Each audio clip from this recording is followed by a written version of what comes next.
Yes. Good evening दोस्तों। आज के वेबिनार में आप सबका स्वागत है।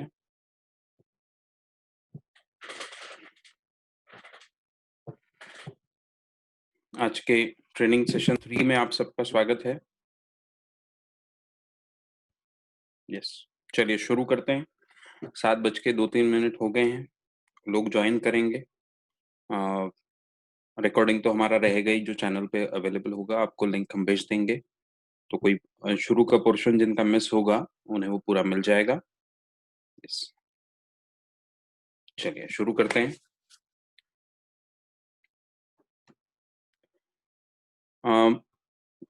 यस, आज का हमारा सेशन है कम्युनिकेशन इस टॉपिक पर। हमें जो मार्केटिंग साइड में हमारा रोल है मेन, आपको पता है कि एज अ कनेक्टर हो, एडवाइजर हो या फ्रेंचाइजी हो, तो आपका रोल वो मार्केटिंग साइड में है और आपको सोशल मीडिया मार्केटिंग मेनली करना है। तो उसमें एक कम्युनिकेशन बहुत इंपॉर्टेंट चीज होती है। अब जैसा हमने कहा कि आपको ये करना है मेन काम, कि जो मैसेजेस हम आपको भेजते रहेंगे वो मैसेजेस आपको ब्रॉडकास्ट करने हैं लोगों को। तो ये एक बात हो गई। ज़्यादातर हम आपको रेडीमेड मैसेजेस भेजेंगे जिसमें पूरा वर्डिंग भी उसका जैसा चाहिए वैसा होगा, तो कम्युनिकेशन उसके थ्रू भी होगा। पर आपको कुछ लोगों से जैसे अभी एक बात रही हमारी कल जो हमने डिस्कस की थी लास्ट सेशन में, कि जो हमारे कॉन्टैक्ट्स हैं वो लिमिटेड होते हैं, उनको कैसे हम बढ़ाएँगे? तो उसका एक पार्ट हमने डिस्कस किया था कि रेफरेंसेस हमको लेने हैं। दूसरा, आप ये मैसेजेस जिन लोगों को भेज रहे हो रेगुलरली, अगर इनसे आप कभी बात कर पाएँ, इनसे आप डायरेक्ट कम्युनिकेशन कर पाएँ, तो जितना आपको पॉसिबल है, जैसा हमने पहले से क्या बोल रही है, ये काम आप फ्लेक्सिबल टाइम में कर सकने वाले हैं। तो इसमें आपको फ्लेक्सिबिलिटी पॉसिबल है, बट अगर आप ज़्यादा वक़्त निकालोगे और ज़्यादा कम्युनिकेट करोगे लोगों से, तो उससे बेटर रिज़ल्ट आएँगे। तो वो अगर आप वक़्त निकालते हैं, लोगों से कम्युनिकेशन करते हैं, क्योंकि देखिए हम सोशल मीडिया का भी इस्तेमाल कर रहे हैं और अ, इस मॉडल का स्पेशलिटी ये है कि आपके अ, वर्ड ऑफ माउथ का यूज़ हम कर रहे हैं, बराबर? तो वर्ड ऑफ माउथ, हम सबको पता होता है वर्ड ऑफ माउथ क्या है, यानी जब कोई रिकमेंड करता है किसी चीज़ को, पर्सनली रिकमेंड करता है, तो उसको एक अलग इम्पोर्टेंस आ जाता है।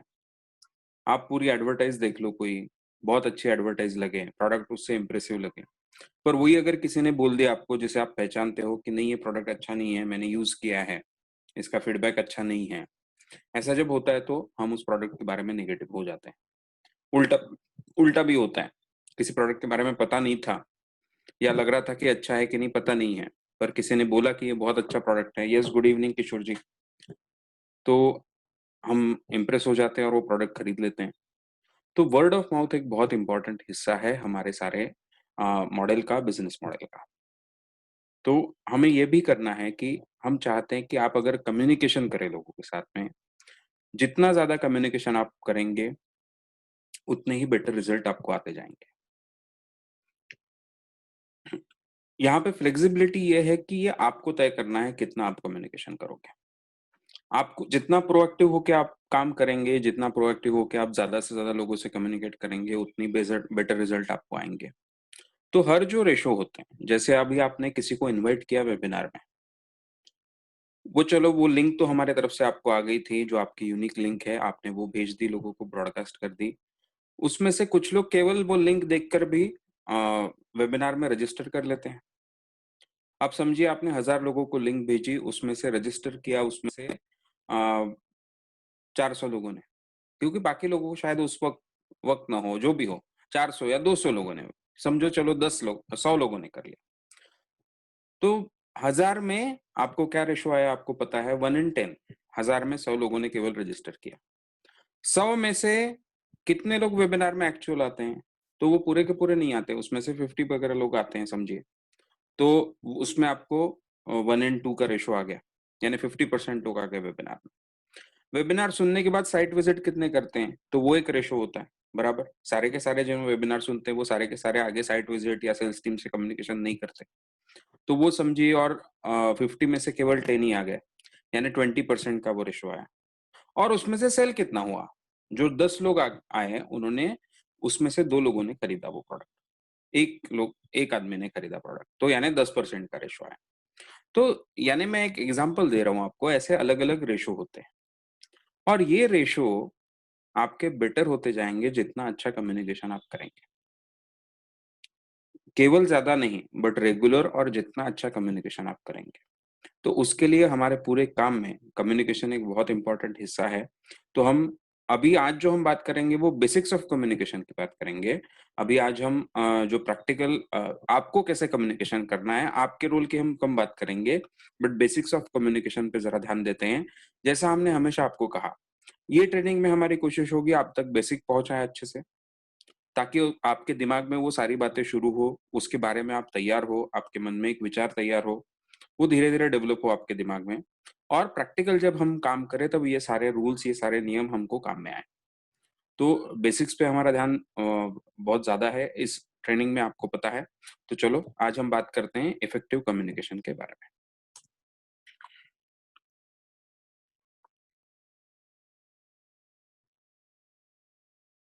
कम्युनिकेशन को डिफाइन करना है तो सिंपल सी बात, communication is a process of imparting और exchanging of information by speaking, writing and using some other medium. अब ये डेफिनिशन हमको याद करने की कोई ज़रूरत नहीं है।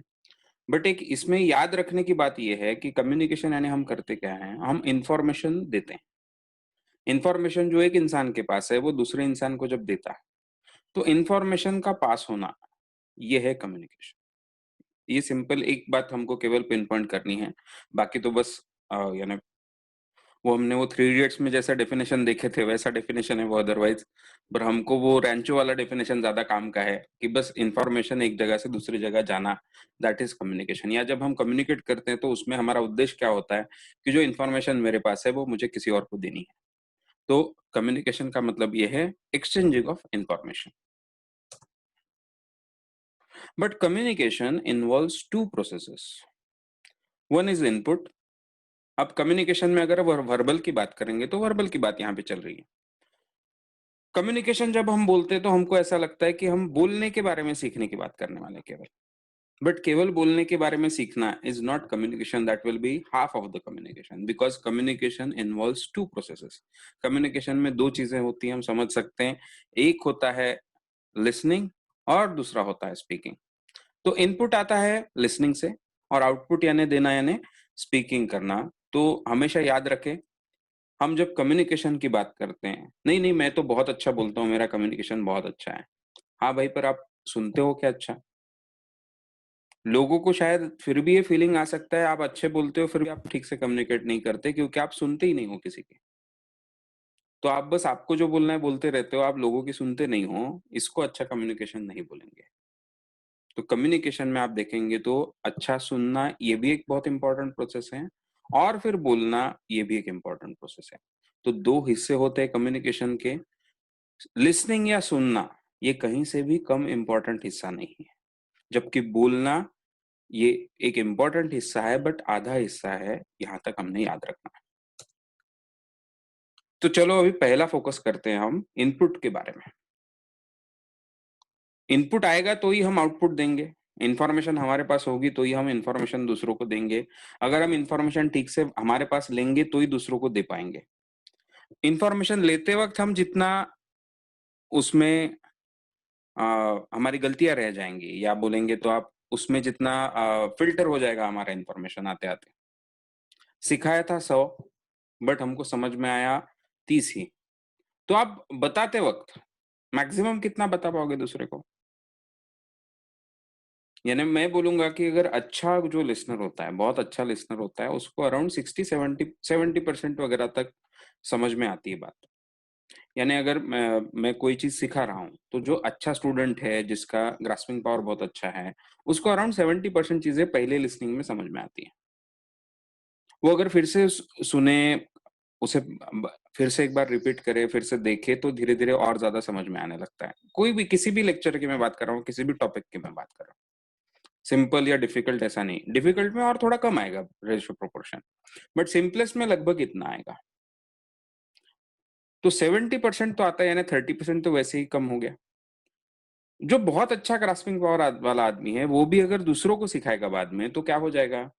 वो मैक्सिमम कितना अच्छा सिखा पाएगा अगर उतने उतनी एक बार ही सिखा है उसने तो 70% पे ही पहुंच पाएगा मैक्सिमम।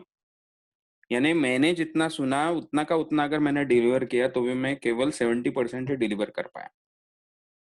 बट फिर अगला सुनने वाला फिर से मैक्सिमम 70% ही सीख पाएगा।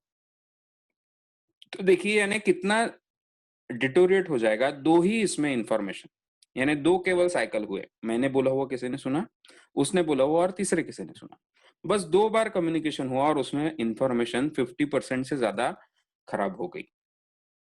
तो इसके लिए हमारा कहना है, और यही अगर 70-70% होता है तब इतनी खराब होती है। वही अगर आपको समझ में 20% ही आ रहा है, 30% ही आ रहा है, तो आप देखिए कि वो कितनी जल्दी कितनी खराब हो जाएगी इन्फॉर्मेशन।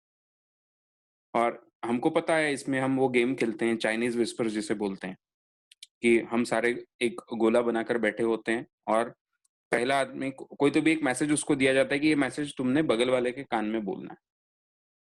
वो उसके कान में बताता है, वो तीसरे के कान में बताता है, वो चौथे के कान में बताता है, और ऐसा होते-होते जब आखिर में फिर से आप तक मैसेज आता है, तब वो आप सुनते हो और आप ओरिजिनल मैसेज लोगों को बताते हो और ये नया मैसेज क्या है बताते हो, और उसमें से एक बड़ा मज़ाक हो जाता है कि कई बार आप देखते हो कि पूरा का पूरा मैसेज बदल चुका है। ओरिजिनल जो इन्फॉर्मेशन थी वो कहीं की नहीं बची। तो ऐसा भी होता है। तो यही प्रॉब्लम है, हम अगर लिसनिंग को इम्पोर्टेंस ना दें तो। तो लिसनिंग बहुत इम्पोर्टेंट चीज़ है। To be a good communicator, you need to be a good listener. Listening में फिर से 2 प्रोसेस होती है। एक होता है हियरिंग, ठीक से सुनना यानी कान से सुनना, और दूसरा अंडरस्टैंडिंग यानी उसको समझना, दिमाग में समझना। तो हियरिंग पे भी ध्यान देना पड़ता है।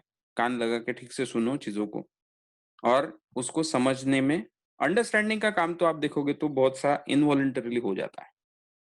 वो आदत से अपने आप होता है। वैसे हियरिंग भी उस आदत से होता है अपने आप, बट वही हियरिंग पे भी ध्यान दो और उसमें बातों को समझना, अंडरस्टैंडिंग। अब आप बोलोगे ये क्या बताने जैसी चीज़ें हैं? इसमें मैं क्या क्यों बता रहा हूँ? जैसे अभी हमको अगर कोई लैंग्वेज नहीं आती, हमको अगर लैंग्वेजेस सीखनी है, तो सीखने में ज़रूरी होता है कि हम वो लैंग्वेज सुनें। देखिए हम बचपन से हम हमारी जो भी मदर टंग होगी, वो हम कैसे सीखे हैं? केवल सुन-सुन के सीखे हैं। ना उस चीज़ का हमने कभी ग्रामर सीखा, ग्रामर बाद में सीखा कभी स्कूल में तो वो बाद में भूल भी गए तो भी कोई फ़र्क नहीं पड़ा।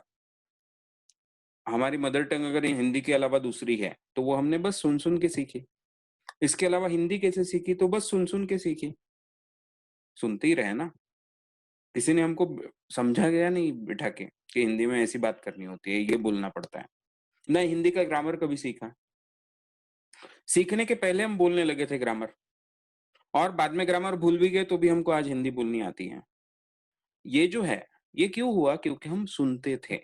हम हिंदी और मराठी जो भी आपकी मदर टंग होगी वो सुनते रहते थे। वही कई लोगों का आप देखोगे कि उनको इंग्लिश नहीं आता। वो क्यों नहीं आता? क्योंकि जब इंग्लिश उनके मन में बैठा हुआ है कि मुझे इंग्लिश नहीं आता, तो वो इंग्लिश सुनने की भी कोशिश नहीं करते। इंग्लिश पे ध्यान ही नहीं देते। तो हियरिंग इसलिए मैं यहाँ पे बोल रहा हूँ, अगर आप वो भाषा सुनोगे ही नहीं, सुनने को ही तैयार नहीं, तो आप कभी समझ पाओगे क्या? आपने 2 भाषाएँ, आपकी शायद मदर टंग और आपने हिंदी, ये दोनों भाषाएँ केवल सुन-सुन के सीखी है। तो फिर तीसरी भाषा अगर आपको सीखनी है इंग्लिश, तो उसमें आप सुनने को ही तैयार नहीं हो, तो कैसे आपको आएगी? मराठी जब या मराठी या जो भी आपकी मदर टंग हो, मेरी मदर टंग मराठी है इसलिए मैं मदर टंग के बजाय मेरे मुँह में जल्दी से मराठी आ रहा है, और ज़्यादातर मैंने इंग्लिश स्पीकिंग जिनके सिखाया है वो मराठी थे, तो इसलिए मेरे मुँह में जल्दी से वो शब्द आ रहा है मराठी। बट जो भी आपकी मदर टंग होगी, वो मदर टंग आपने केवल कुछ नहीं समझ में आता था उल्टा आपको तो। अभी तो आपको कई शब्द, सारे के सारे शब्द पता हैं। इंग्लिश में जो आपको नए शब्द सीखने हैं, कई बार वो शब्द भी पता होते हैं, पर फिर भी हम सुनते ही नहीं, ये प्रॉब्लम हो जाता है। तो ध्यान से सुनो, यानी क्या बोल रहा है वो ध्यान से सुनो, ध्यान दो उसकी तरफ, और फिर समझने का काम अपने आप होता रहेगा। चलो इसी बात पे और आगे बढ़ते हैं। यस, तो गुड लिसनर यानी क्या? गुड लिसनिंग में क्या-क्या चीज़ें हमको करनी होती है? तो 1, बी इंटरेस्टेड। आप अगर अच्छा लिसनर बनना चाहते हैं, अच्छा कम्युनिकेटर बनना चाहते हैं, तो अच्छा लिसनर बनना पड़ेगा और उसमें क्या-क्या करना है तो 1 हमेशा इंटरेस्ट लो, लोगों की बातें सुनने में, लोगों में इंटरेस्ट लो। Be eager to listen to the other person. हमेशा यानी एक ईगरनेस आप में आपका दिखना चाहिए उनमें उनको। तब आपको वो गुड लिसनर समझेंगे और आपको बातें बताएँगे, आपसे बात करेंगे। तो आप इंटरेस्ट लो और हमेशा दूसरे की सुनने के लिए ईगर रहिए। उसमें आपको एक उसकी एक इच्छा आपके बर्ताव में से दिखनी चाहिए और genuinely care for them and their problems. Just a second. आपको अगर अच्छा लिसनर बनना है, इसमें देखिए और 4th पॉइंट जो हमने बोला है यहाँ पे कि communicate all this through your body language. अब ये जब मैं बोल रहा हूँ कि आप इंटरेस्ट लो दूसरों में, उनकी बातें सुनने में इंटरेस्ट लो, फिर उनके बारे में केयर करो और उनकी प्रॉब्लम्स के बारे में आपको चिंता होनी चाहिए। ये सब जब मैं बोल रहा हूँ और मैं बोल रहा हूँ कि आप कम्युनिकेट ये सब करो आपके बॉडी लैंग्वेज में से। तो आप देखिए बॉडी लैंग्वेज का जो नॉन वर्बल कम्युनिकेशन होता है, जो बॉडी लैंग्वेज होती है, वर्बल कम्युनिकेशन यानी बोलना और नॉन वर्बल यानी आप किस तरह से बोल रहे हो, आपकी बाकी बॉडी में से क्या आपके मैसेज जा रहे हैं, ये हो गया नॉन वर्बल कम्युनिकेशन। और नॉन वर्बल कम्युनिकेशन इंपॉर्टेंट इसलिए है कि उसमें झूठ बोलना बहुत डिफिकल्ट है। आप भाषा में बहुत झूठ बोल सकते हो, बट आपके बॉडी लैंग्वेज में वो झूठ आ ही जाता है, वो दिख जाता है सामने। ये प्रॉब्लम है। तो ये जो communicate all this through body language हम बोलते हैं, इसमें इसे फेक करना बहुत डिफिकल्ट है। हमको लगता है कि हम बहुत अच्छा फेक कर रहे हैं, हम बहुत अच्छा झूठा बॉडी लैंग्वेज दिखा रहे हैं, हम बहुत अच्छा जेन्युइन कंसर्न दिखा रहे हैं, बट आप नॉर्मली देखोगे तो आपको भी पता चल जाता है दूसरों के बारे में। ये ऐसा बोल रहा है, ये ऐसा दिखा रहा है, इंटरेस्टेड है बट एक्चुअल में ये है नहीं, है कि नहीं? तो जैसा हमको समझ में आता है वैसा दूसरों को भी समझ में आता है। बॉडी लैंग्वेज को इम्पोर्टेंस ही इसलिए है कि it can not be faked. फिर आपको क्या करना पड़ेगा? तो पहला तो हम बात कर रहे हैं कि पहले इसका इम्पोर्टेंस समझिए। यानी लोगों में इंटरेस्ट लेना, लोगों के प्रॉब्लम्स में इंटरेस्ट लेना और उनकी प्रॉब्लम सॉल्व हो ऐसी इच्छा मन में होना। ये जेन्युइनली होना चाहिए, तब धीरे-धीरे बॉडी लैंग्वेज में आएगा। तो जो लोग बॉडी लैंग्वेज पे काम करो बोलते हैं, वो अगर आप केवल डायरेक्ट बॉडी लैंग्वेज पे काम करोगे तो रिजल्ट नहीं आएगा। लोगों को वो फेक लगने लगेगा। पहले जेन्युइनली मन में पैदा करना पड़ेगा, पहले जेन्युइनली आपके अंदर में होना चाहिए। फिर भी बॉडी लैंग्वेज में आने में टाइम लगेगा, क्यों? क्योंकि बॉडी लैंग्वेज आपकी कुछ गलत आदतें लग जाती है। जो अब तक आपके अगर आपको इंटरेस्ट नहीं था दूसरों की बातें सुनने में, आपको इंटरेस्ट नहीं था दूसरों में, आपको इंटरेस्ट नहीं था उनके प्रॉब्लम्स में। अगर ऐसा रहा, तो फिर वो उससे आपकी वैसी बॉडी लैंग्वेज बन गई। अब बॉडी लैंग्वेज की एक आदत लग गई है आपको। बॉडी लैंग्वेज आपके मसल से आती है, बराबर? आपके हमारे बॉडी के जो सारे-सारे मसल्स होते हैं, उसमें से बॉडी लैंग्वेज आती है और मसल मेमोरी होती है एक ब्रेन में। तो जो भी हम काम करते हैं, वो मसल मेमोरी से अपने आप वो बॉडी लैंग्वेज वैसे ही आने वाली है। अब वो जो बॉडी लैंग्वेज बदलनी है, यानी जेन्युइन मन में थोड़ा बदल गए आप। ऐसे में बॉडी लैंग्वेज की कुछ गलत आदतों के कारण ऐसा हो सकता है कि फिर भी वो ठीक से आ नहीं रहा है, वो ठीक से बॉडी लैंग्वेज में से दिख नहीं रहा है। तो ऐसे में आपको वही करना पड़ेगा, तब थोड़ा बॉडी लैंग्वेज का अगर हम अलग से ध्यान दें। अगर मन में बदल गया तो कई बार वो बॉडी लैंग्वेज अपने आप बदल जाएगी, कभी-कभी नहीं बदलेगी, तब बॉडी लैंग्वेज पे आपको ध्यान देना पड़ेगा। बट इसके लिए मेन काम हमको यही करना पड़ेगा, हमको खुद को वो करना पड़ेगा। अब आप बोलोगे ये क्यों हम करें भाई, हम कोई सोशल वर्क करने थोड़ी आए हैं। हम दूसरों में इंटरेस्ट लें, उनकी बातों में इंटरेस्ट लें, उनके प्रॉब्लम्स में इंटरेस्ट लें। ये काम क्यों करें हम? ये काम क्यों करते बैठे हम? यहाँ पे हम जो प्रॉब्लम्स की बात कर रहे हैं, ये जो आपके काम से जुड़े हैं, उनके बारे में हम बात कर रहे हैं, एक तो। और दूसरा अगर ऐसा आपका अप्रोच होगा, तो अभी जो मॉडर्न मार्केटिंग मेथड्स हैं, उसमें आप देखोगे तो अ, पहले की तरह वो नहीं चलने वाला। अभी लोगों को जैसे अभी देखिए पुराने ज़माने में एडवर्टाइज़िंग पे बहुत चल जाता था। आज आप मोबाइल के ऐड देख के मोबाइल नहीं खरीदते। आज आप मोबाइल के ऐड देखते हो, ठीक है, आपको पता चलता है कि अच्छा ऐसे-ऐसे मोबाइल्स हैं। बस उतना ही काम होता है वो ऐड का। आप खरीदते कब हो? आप सब समझो अगर ऑनलाइन खरीदते हो वो चीज़ को, तो आप वहाँ पे जाते हो, वहाँ पे उसके पैरामीटर्स देखते हो, उसमें कौन-सा मुझे सूटेबल है देखते हो। यानी अभी एडवर्टाइजिंग का ज़माना नहीं रहा है। अब उसके आगे जा रही है दुनिया धीरे-धीरे। तो आप उसके पैरामीटर देखते हो। फिर आप देखते हो कि उस पे रिव्यू क्या लिखे हैं लोगों ने।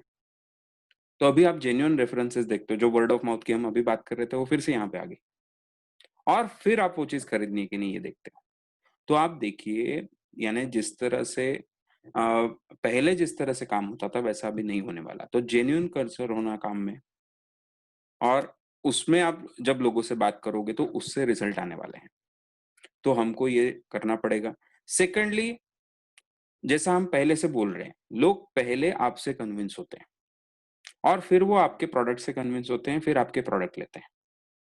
तो वो अगर आप कन्विंस करना चाहते हो तो उसके लिए बहुत ज़रूरी है ये चीज़, इस तरह का कम्युनिकेशन। और ये चीज़ बहुत अच्छी है ना, आप अगर दूसरों की केयर करोगे, आप दूसरों को अच्छे से सुनोगे, तो आपको भी एक अटैचमेंट उनके साथ में होगा, उनको भी एक अटैचमेंट। इसमें आपको कोई पर्सनल अटैचमेंट नहीं करना है हमको लोगों से, बट एक अच्छी दोस्ती होना और एक अच्छा जेन्युइन कंसर्न आपको उनके बारे में होना, उनको आपके बारे में होना। इसमें कोई गलत बात नहीं। ऐसे जब रिलेशन हम हमारे सबके साथ बनते हैं, ऐसे कुछ लोग होते हैं जिनके ऐसे रिलेशन बनते हैं कई लोगों के साथ में, और उनका आप देखते हो कि बहुत अच्छा नेटवर्क लोगों का बनता है। और ये नेटवर्क इतना स्ट्रॉन्ग होता है कि उनके सारे काम आसान होते हैं।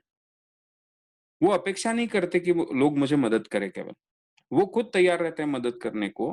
कुछ लोगों को तो बुरे अनुभव आएँगे कि बहुत लोगों की मदद की फिर भी लोगों ने नहीं की। बट आप जनरली देखोगे तो ऐसा नहीं होगा, नॉर्मली रेसिप्रोकेट होता है और ये हमको दिखाई देता है। तो अगर हमको अच्छा एक नेटवर्क हमारा बनाना है जिसके थ्रू आप देखिए, और ये जो लोगों का नेटवर्क आप बना रहे हो, ये ज़िंदगी भर काम में आने वाला है। एक तो हर इंसान रियल एस्टेट खरीदने वाला है।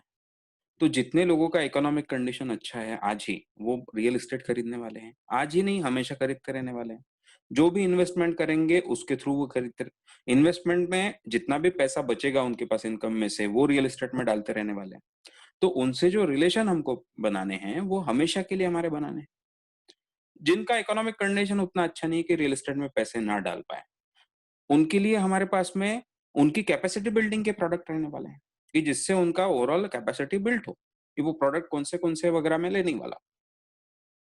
एजुकेशन से रिलेटेड, ट्रेनिंग से रिलेटेड, इसके अलावा फिनटेक यानी पर्सनल लोन से रिलेटेड, जिससे उनकी कैपेसिटी बढ़े दिन-ब-दिन, इकोनॉमिक कैपेसिटी भी बढ़ती जाए। तो अब ये प्रोडक्ट भी उनको आप देने वाले हो। तो ये तभी आप और अच्छे से कर पाओगे जब आप जेन्युइन कंसर्न से उनके साथ में कम्युनिकेशन करोगे, उससे आपके उनसे रिलेशन बनेंगे। इससे ये होगा कि दिन-ब-दिन आपका काम हल्का होता जाएगा। आपके मैसेज को ज़्यादा इम्पोर्टेंस आएगा, आपके सारे कम्युनिकेशन को ज़्यादा इम्पोर्टेंस आता जाएगा, ये फ़ायदा उससे होने वाला है। हाँ, अब और एक चीज़, बी अ गुड लिस्टनर। इसमें listen more, talk less. Talk 30%, listen 70%। अब यानी आप अगर आप ये जब कम्युनिकेशन हम जनरल कम्युनिकेशन कर रहे हैं तब की बात चल रही है। तो आप सुनने पे हमारा ध्यान कम होता है। हम तो उल्टा ऐसा कहेंगे कि कम्युनिकेशन को तभी हम इफेक्टिव बोलेंगे आपके तरफ से, जब आप 70% सुन रहे हो और बोल 30% रहे हो। ये कैसे करना है, इसके कई तरीके हम अभी डिस्कस भी करेंगे। बट आप मन में केवल ये अप्रोच रखो, कम्युनिकेशन यानी मैंने बहुत बोलते बैठना है, ऐसा नहीं है। कम्युनिकेशन तभी अच्छा होता है जब आप सुनोगे, और इनफैक्ट हम कहेंगे, और जो हम मार्केटिंग और सेल्स के लिए जब कम्युनिकेट करते हैं तब तो सुनना और भी ज़रूरी होता है। तब तो हम बोलेंगे कि 70% तक आपने सुनना है, केवल 30% ही आपने बात करनी है, ये मन में रखो। इसमें एक ये भी बोला जाता है हमेशा कि वो जब सुनेगा, तो उसके बारे में इन्फॉर्मेशन आपको पता चलेगा ना। आपको क्या करना है, आपके पास में कुछ सॉल्यूशंस हैं उसके प्रॉब्लम्स के, वो सॉल्यूशंस आपको उसे बताने हैं। वो सॉल्यूशंस वो जब यूज़ करेगा, उसमें से आपका भी इनकम होने वाला है और उसको बहुत बड़े फ़ायदे होने वाले हैं। बट ये कब आपको उसकी प्रॉब्लम पता चलेगी, जब आप सुनोगे। जब आप अच्छे से सुनोगे और सुनने पे ध्यान दोगे। तो ऐसे में हमेशा मन में फ़ोकस ये रखिए, टॉक 30%, लिसन 70%। एक और बात बोली जाती है हमेशा इसके बारे में कि जब हम बोलते हैं, तो हम वही चीज़ें बोलते हैं जो हमको पहले से पता है, और जब हम सुनते हैं, तब अब चांस होता है कि कोई ऐसी चीज़ें बोले जो हमको पहले से पता नहीं है। तो उस हिसाब से अगर हम देखेंगे, तो नॉलेज बढ़ाने में, इन्फॉर्मेशन बाहर के मिलने में ज़्यादा ज़रूरी क्या है? बोलना या सुनना? आपको ही समझ में आएगा कि हाँ, सुनना ज़्यादा ज़रूरी है। सुनने से इनपुट मुझे कुछ मिल रहा है, इन्फॉर्मेशन मिल रही है, नॉलेज मिल सकता है उसमें से। मैं बोलूँगा, उससे मेरा नॉलेज दूसरों को जाएगा, ये भी ज़रूरी है। पर वही हम कह रहे हैं, कम्युनिकेशन में हमेशा एक फ़ोकस रखें, टॉक 30%, लिसन 70%। अब आप लोगों से बात कर रहे हैं, हैव पेशेंस, डोंट इंटरप्ट। अ, लोगों से बात कर रहे हैं, लोगों से वो बोले जा रहा है। कभी-कभी कई लोगों को आदत होती है कि जो पॉइंट पे बोलना है, वो पॉइंट छोड़ के वो बात करने लगते हैं। अब जब वो पॉइंट छोड़ के बात करते हैं, तो ऐसे में क्या करोगे आप? आप बोर हो जाते हो, आपको लगता है कि यार ये कुछ भी बात कर रहा है। ऐसे में हम टोक देते हैं कि नहीं-नहीं, हम बीच में ही बोलने लगते हैं या हम टोक देते हैं। अब ये ऐसा करोगे तो उनका फ्लो टूट जाएगा। कभी-कभी क्या होता है, वो जो बातें आपको लग रहा है थोड़ी बाहर की है या इससे रिलेटेड नहीं है, आप अभी जो टॉपिक पे आप बात कर रहे थे, बट वो बात उनको वो फ्लो में लाने के लिए ज़रूरी होती है। तो ऐसे में थोड़ा पेशेंस रखो। हाँ, पेशेंस इतना मत रखो कि वो पूरा जो आपका कम्युनिकेशन है, वो पूरा अलग ही दिशा में चला गया और जो आपको बात करनी थी, वो रह गई। तो ऐसे में क्या किया जा सकता है, इंटरप्ट करने के बजाय आप ठीक से सुन रहे हो, ध्यान से सुन रहे हो, फिर आप उनको पूछते हो कि इंटरप्ट नहीं किया आपने, बट अच्छा, तो इसका मतलब ऐसा है क्या आपका कि आपको जो लगता है कि वो जो अभी बोल रहे हैं टॉपिक के थोड़ा बाहर जा रहा है, उसको जोड़ा जा सकता है क्या टॉपिक से? तो वैसा कोई सवाल पूछा जा सकता है। अच्छा, आप ये सब बता रहे हो, यानी आप इसके लिए बता रहे हो कि कैसा है? तो वैसा आपने सवाल पूछा। बट ये जहाँ तक हो सके हमको कम करना है। बट अगर बहुत, यानी आप समझिए मैं क्या बोल रहा हूँ। आप हर बार उनको बिल्कुल कहीं इधर जाने ही नहीं दोगे, हर बार जल्दी से टोक दोगे और रोक दोगे, तो उनका पूरा फ्लो टूटेगा। हम क्या कर रहे हैं, हमने थोड़ा पेशेंस रखा, वो थोड़ा और टॉपिक के बाहर जा रहे हैं, टॉपिक के बाहर जा रहे हैं। फिर एक लिमिट आने पर आपने क्या बोला, आपने उनको ऐसा सवाल पूछा कि अच्छा, आपका ये मतलब है क्या? यानी ये ऐसा-ऐसा है, इसलिए प्रॉब्लम हो रहा है। यानी ये इस तरह से प्रॉब्लम से जुड़ता है। जो टॉपिक बोल रहे हो उससे जुड़ता है। ऐसा कोई सवाल आपने पूछा उनको। ऐसे में वो उनको इंटरप्शन नहीं लगता, उनको बस पता चलेगा अच्छा मैं टॉपिक के बाहर जा रहा हूँ, वो फिर वो टॉपिक को वापस लेके आएँगे उनकी जगह पे। तो वहाँ पे जो आप उनको थोड़ा नज़ करोगे, थोड़ा उनको आप एक धक्का दोगे एक दिशा में, वो ऐसा होना चाहिए कि वो इंटरप्शन ना हो, उनका फ्लो ना टूटे। तो पेशेंस रखना थोड़ा ज़रूरी होता है।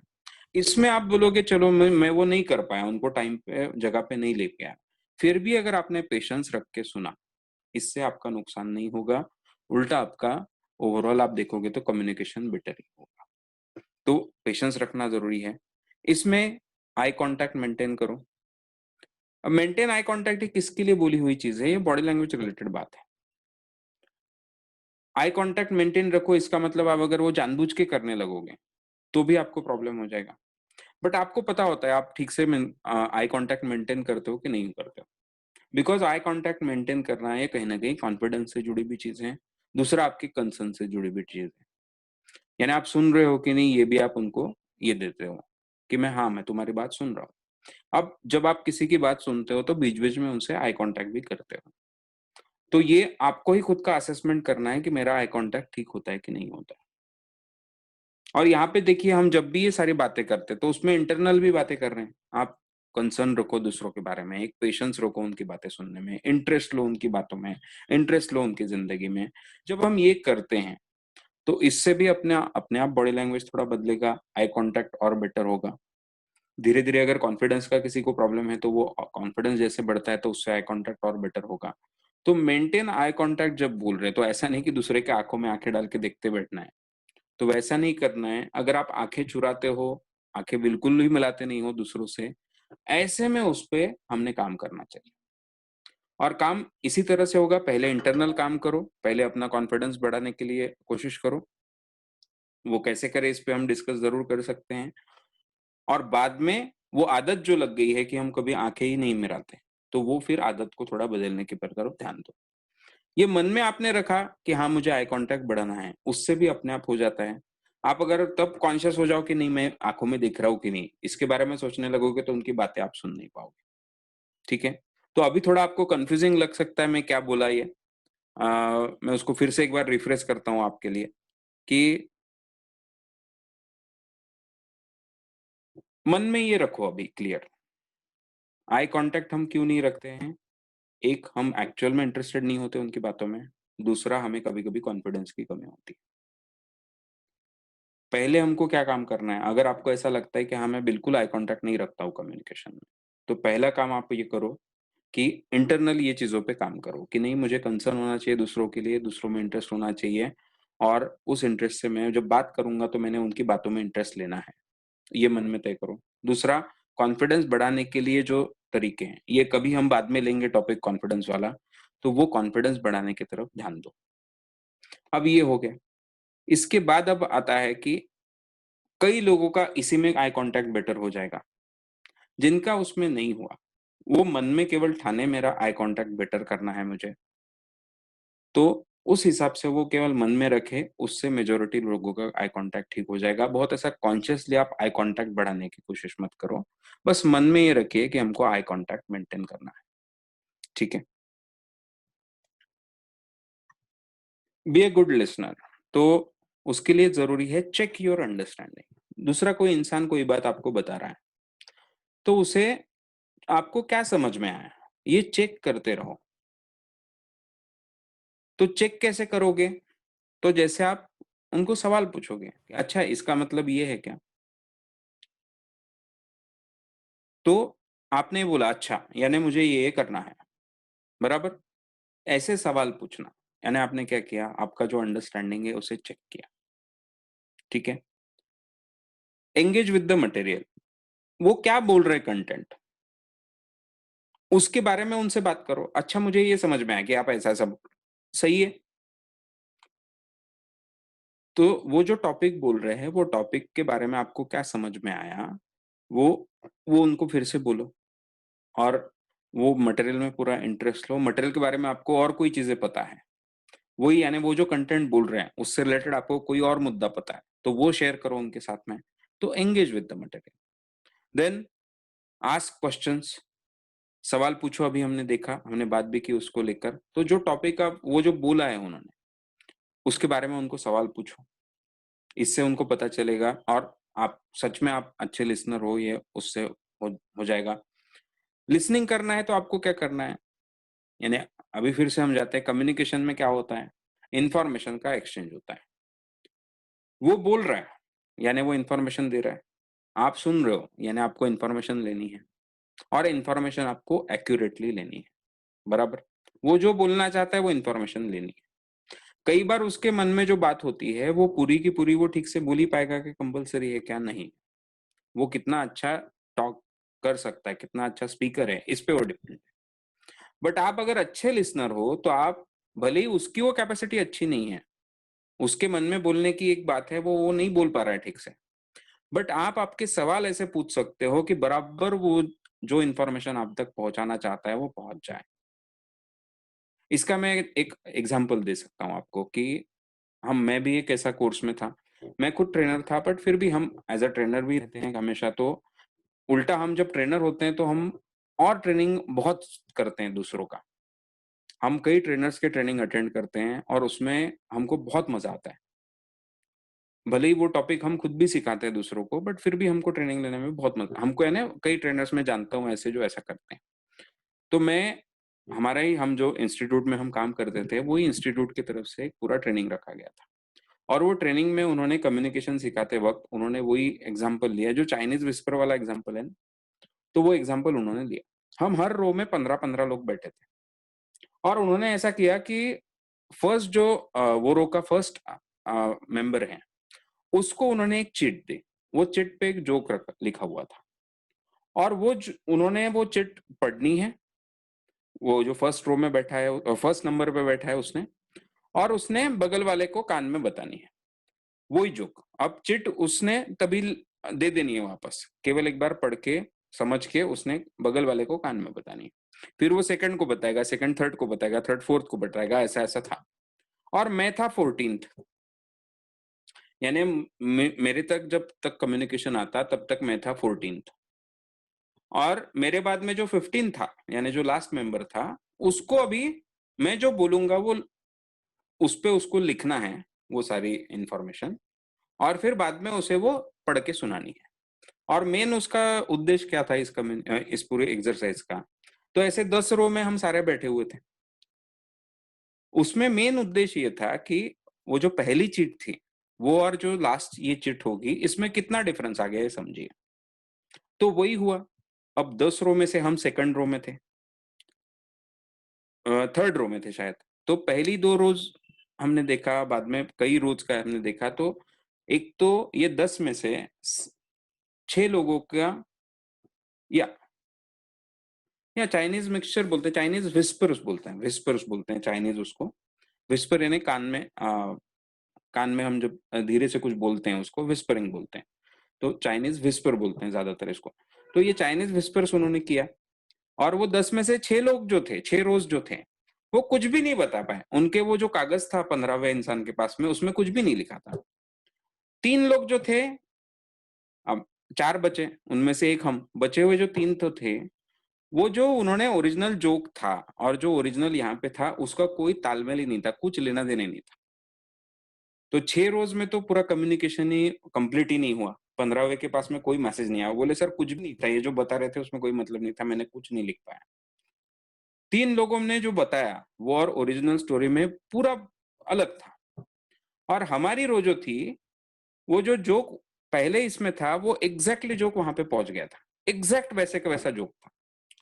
और बीच वाले जो लोग थे, यानी मुझे जिन्होंने, मैं 14 था, तो मुझे जो भी बताया वो 13th ने भी बताया, जो 13 नंबर पे थे उन्होंने। वो 13 वाले मेरे तरफ देख रहे थे कि ये आ गया कहाँ से? मैंने तो ये कुछ बताया नहीं इनको। वो जो 13 नंबर वाले थे, उन्होंने जो जोक मुझे स्टोरी बताई थी, उसमें ऐसा कुछ भी नहीं था, जो आखिर में वो कागज़ पे लिखा हुआ था। वो मेरे तरफ देख रहे कि क्षितिज सर बोले, क्योंकि मैं उनको भी पढ़ाता था, तो वो मैं उनका ट्रेनर ही था, तो वो मुझे बोले, "क्षितिज सर, पर ये तो मैंने कुछ बताया नहीं आपको, तो आपने कैसे बताया उधर वो जोक?" मैं बोला, "मैंने सवाल पूछे ना पर आपको, आपने कुछ नहीं बताया, पर मैंने आपको सवाल पूछे, अच्छा ऐसा क्या? फिर वैसा क्या?" आपने फिर 1-2 बार वो सवाल उल्टे भी जाके पूछे लोगों को, यानी उन्होंने 13 ने 12th ने ऐसा कुछ हुआ। तो बोला, "आपने ये सब किया ना हमने?" बोले, "हाँ, पर उसमें जोक तो था नहीं।" हाँ, बोला, "पर वो जो सारा आपने बताया मुझे सवालों के जवाब, उसपे से मुझे समझाना कि ओरिजिनल जोक क्या होगा, वो मैंने यहाँ पे बताया।" तो यानी ये कहने का मतलब ये है कि वो नहीं बोल पा रहे थे, बट क्योंकि आपने ठीक से सवाल पूछे अगर ऐसे वक़्त में, तो क्या होगा, आप बराबर वो इन्फॉर्मेशन निकाल पाओगे। मेरे कहने का मतलब यही होता है कि जो स्पीकर होता है, कई बार वो उसको जो बोलना है, उसके मन में एक इन्फॉर्मेशन है देखिए। अब वो इन्फॉर्मेशन वो आपको देने की कोशिश कर रहा है थ्रू स्पीकिंग। आप लिसनर हो, और वो आपको तो वही सुनाई देगा जो वो बोलेगा। फिर आप सुनोगे और आपको वो गेस करना है उसके मन में क्या इन्फॉर्मेशन है। यानी आपका काम ये है कि वो भले ही पूरा इन्फॉर्मेशन दे नहीं पा रहा है, फिर भी वो कैसे आप एक्सट्रैक्ट कर सकते हो। तो ये बिल्कुल पॉसिबल है, जब आप सवाल पूछने की कला ठीक से सीखोगे। आपके जो मन में सवाल आते हैं, उनको अच्छे से पूछिए लोगों से, वो फिर उसकी इन्फॉर्मेशन उनको पता चलता है, अच्छा मैं ये मुद्दा बोला, पर ये इनको समझा नहीं है, इनको कुछ अलग चीज़ समझी। इसी को हम प्रोवाइड फीडबैक भी बोलते हैं। फीडबैक देते रहो, सवाल पूछते रहो, वो क्या बोल रहे हैं वो मटेरियल पे थोड़ा एक्सप्लेन करके बात करो, मटेरियल में और एडिशनल कुछ आपको पता है उसके बारे में तो वो भी बोलो। और फिर जैसा अभी अभी शैलेश जी ने बोला कि उन्होंने, this is engaging with the material, उन्होंने क्या बोला, हाँ इसको चाइनीज मिक्सचर बोलते हैं, तो उन्होंने अपना एक जो इन्फॉर्मेशन था वो शेयर किया साथ में। तो अब ये इन्फॉर्मेशन जो हुई, ये उन्होंने एंगेज किया इस मटेरियल के साथ। तो उसपे मुझे लगा कि नहीं, उसको शायद मिक्सचर नहीं बोलते, विस्पर बोलते हैं, वो मैंने उनको क्लियर भी किया। बट इससे ही क्या हुआ, कम्युनिकेशन और बेटर हुआ हमारा। तो वैसे ही करना चाहिए जब भी हम कम्युनिकेशन करते हैं, तो प्रोवाइड फीडबैक, आस्क क्वेश्चंस, ये सारा हम पॉइंट्स ले चुके हैं, और एम्पैथाइज विथ इमोशंस। अब अगर कोई चीज़ बोल रहा है जिसमें उसको मज़ा आ रहा है, या कोई चीज़ बोल रहा है जिसमें उसको दुःख हुआ है, कोई चीज़ बोल रहा है जिसके कारण प्रॉब्लम है, उसको टेंशन है, ऐसे में वो जो इमोशंस होते हैं उनके साथ एम्पैथाइज़ कीजिए। एम्पैथाइज़ कीजिए यानी वो इमोशंस को एक्सेप्ट कीजिए। एम्पैथाइज़ कीजिए यानी उनके इमोशन जो है वो सही है, ये भी उन तक पहुँचाइए बोलने से, नहीं सही है, आपको बहुत टेंशन आ रहा होगा, या अगर वो बोल रहे हैं उनको टेंशन आ रहा है, तो आपका टेंशन लेना सही है। और ये जब आप एक्सेप्ट करोगे, इससे कोई भी थोड़ा रिलैक्स होता है। अब आप अगर ऐसे दिखाओगे, "अरे! इसमें क्या टेंशन लेने जैसा है? अरे यार, आप बिना वजह गुस्सा हो गए।" ऐसा अगर आप करने लगोगे, देखिए, उनका इमोशन गलत भी हो सकता है। इसमें सच में कोई टेंशन लेने जैसा है नहीं शायद। इसमें शायद कोई सच में गुस्सा आने जैसा है नहीं। पर आप देखोगे, अगर आप उनके इमोशन को आप डिनाय कर दोगे, तो वो किसी को पसंद नहीं आता। क्योंकि उनके लिए तो वो सच्चा इमोशन होता है ना। अगर उनको मन में लगता है ऐसा कि हाँ, यहाँ पे कुछ गुस्सा आने जैसा नहीं है, तो क्यों आता उनको गुस्सा? उनको अगर ऐसा लगता है कि नहीं, यहाँ पे बुरा मानने जैसा कुछ नहीं है, तो उनको क्यों लगता बुरा? उनको अगर ऐसा लगता है कि यहाँ पे टेंशन लेने जैसा कुछ नहीं है, तो उनको क्यों आता टेंशन? जिसका मतलब उनको इमोशन वो आ रहा है, इसका मतलब वो उनको सही लगता है। अब ऐसे में अगर आप ऐसा कर दोगे, और इमोशंस यानी बहुत ऐसे बच्चे होते हैं जो हमको बहुत प्यारे होते हैं। उसको किसी ने अगर गलत बोल दिया, तो हमको बिल्कुल हम सुन नहीं पाते। तो ऐसे में एक सिंपल बात हमको करनी है कि ठीक है ना, आप अपना बात बोलो, बट तब मत बोलो। इमोशन को डिनाय मत करो। उनको तो टेंशन आ रहा है ना भाई, वो तो डरे हुए हैं ना। उनको अगर किसी चीज़ से डर लग रहा है, इसमें क्या डरने जैसा? ऐसा मत बोलो। पहले उनके इमोशन को एक्सेप्ट करो। ऐसा डर लगना बिल्कुल हो सकता है, जनरली लोगों को डर लगता है, सही है आपका। अ, मुझे भी ऐसा डर लगता था। पर फिर ऐसा-ऐसा हुआ, और फिर मुझे अब डर नहीं लगता। ऐसा कुछ बताया जा सकता है। या आप, हाँ यार, ये लोग टेंशन लेते हैं, इस बात का सही बात है, इतना इम्पोर्टेंट चीज़ है। पर वो टेंशन का फ़ायदा होना चाहिए कि हम वो बात पे, टेंशन तभी काम का है जब हमको वो टेंशन के कारण वो काम करने में उत्साह आता है। अगर हमारा टेंशन इतना ज़्यादा हो रहा है कि उसके कारण हम डिप्रेस हो रहे हैं और वो हम काम नहीं कर पा रहे हैं, तो ऐसे में वो टेंशन कम करने के तरीके भी सीखने पड़ेंगे। अब देखो, यानी उनके पहले इमोशन को एक्सेप्ट किया, सब लोगों का ऐसा होता है ये भी बोला, मेरा भी ऐसा होता है ये बोला, और फिर आप उस पे कुछ उपाय सुझा रहे हो। तो इस तरह से, यानी बस ये सब आपको नहीं करना है, आप कोई काउंसलर नहीं हो उनके। आप एट लीस्ट इतना कर सकते हो, हाँ यार, सही बात है। मुझे भी सही बात है, मुझे भी ऐसा टेंशन आता था, मुझे भी ऐसा बुरा लगता था। इस तरह से भी हमने बोला, उनके इमोशंस को एक्सेप्ट किया, तो हर किसी को अच्छा लगता है। तो बी अ गुड लिस्टनर, उसमें इम्पोर्टेंट चीज़ है। फिर ask questions, open ended, close ended. अब ओपन एंडेड क्वेश्चंस यानी ये जो हमने यहाँ पे भी लिया है ना, आस्क क्वेश्चंस, यहाँ पे भी मुद्दा है। उसमें ही एक दूसरा पॉइंट है कि ये जो क्वेश्चंस होते हैं, वो ओपन एंडेड का मतलब होता है कि ऐसे डिस्क्रिप्टिव क्वेश्चंस, कि जिसका कोई भी जवाब वो दे सकते हैं, कि ऐसा हुआ तो फिर कैसा लगा आपको? फिर अब आपके लाइफ में या आपको रियल एस्टेट में कोई प्रॉपर्टी चाहिए, तो आप किस तरह की प्रॉपर्टी ढूँढ रहे हो? ये हो गया ओपन एंडेड, जिसका वो कोई भी जवाब दे सकते हैं। ऐसे भी सवाल पूछने हैं। साथ में होता है क्लोज एंडेड क्वेश्चंस, यानी क्या? जिसके जवाब क्या होंगे, वो आपको पता है। वो 2 ही ऑप्शन हो सकते हैं उसमें, 2-3 जो भी ऑप्शन होंगे। जैसे येस या नो में कोई जवाब देने वाला है, जिसका एंड जो है, जिसका आखिरी जवाब जो है, वो आपको पता है, और उसके ऑप्शन आप उनको दे रहे हो। That is close ended question, बराबर? तो मैं कौन से क्लोज एंडेड सवाल पूछने हैं, मैंने कौन से ओपन एंडेड सवाल पूछने हैं, ये आपको पता होना चाहिए। धीरे-धीरे आपका डेवलप होने वाला है। अब ये सब जब हम बोल रहे हैं, अब ये सब आपको बताने के बजाय हम क्या कर सकते थे? हम आपको एक ऐसा स्क्रिप्ट दे सकते थे कि आप कभी अगर किसी से बात करोगे, उनको नेटवर्क में जॉइन करने के लिए, उनसे आगे फ्यूचर कस्टमर के तौर पे उनसे बात कर रहे हो, तो आपने ये बातें करनी। ऐसा बोलो, ये सवाल पूछो, ऐसा करो, फिर ऐसा करो। इसमें क्या होता है कि आपको उसके पीछे का रीज़न क्या है? ये स्क्रिप्ट हमने क्यों आपको बताई है? वो आपको समझ में नहीं आएगा। और उससे ये होगा कि कभी-कभी गलत रिज़ल्ट आएँगे। भले ही वैसे की वैसे स्क्रिप्ट फ़ॉलो की, पर फिर रिज़ल्ट नहीं आ रहा है, ऐसा भी होता रहेगा। तो इसलिए हम आपको बेसिक्स भी समझा रहे हैं। हमारा कोशिश यही होती है कि आपकी स्क्रिप्ट आपकी खुद की डेवलप होती जाए। तो इसलिए हम बेसिक्स पे बात कर रहे हैं। तो जैसा हमने कहा, सवाल पूछो ओपन एंडेड। जब आपको वक़्त है और ऐसा कुछ लग रहा है कि इसमें उन्होंने और एक्सप्लोर करना चाहिए, इसमें उन्होंने और कोई ज़्यादा इन्फॉर्मेशन देनी चाहिए, तब ओपन एंडेड सवाल पूछो।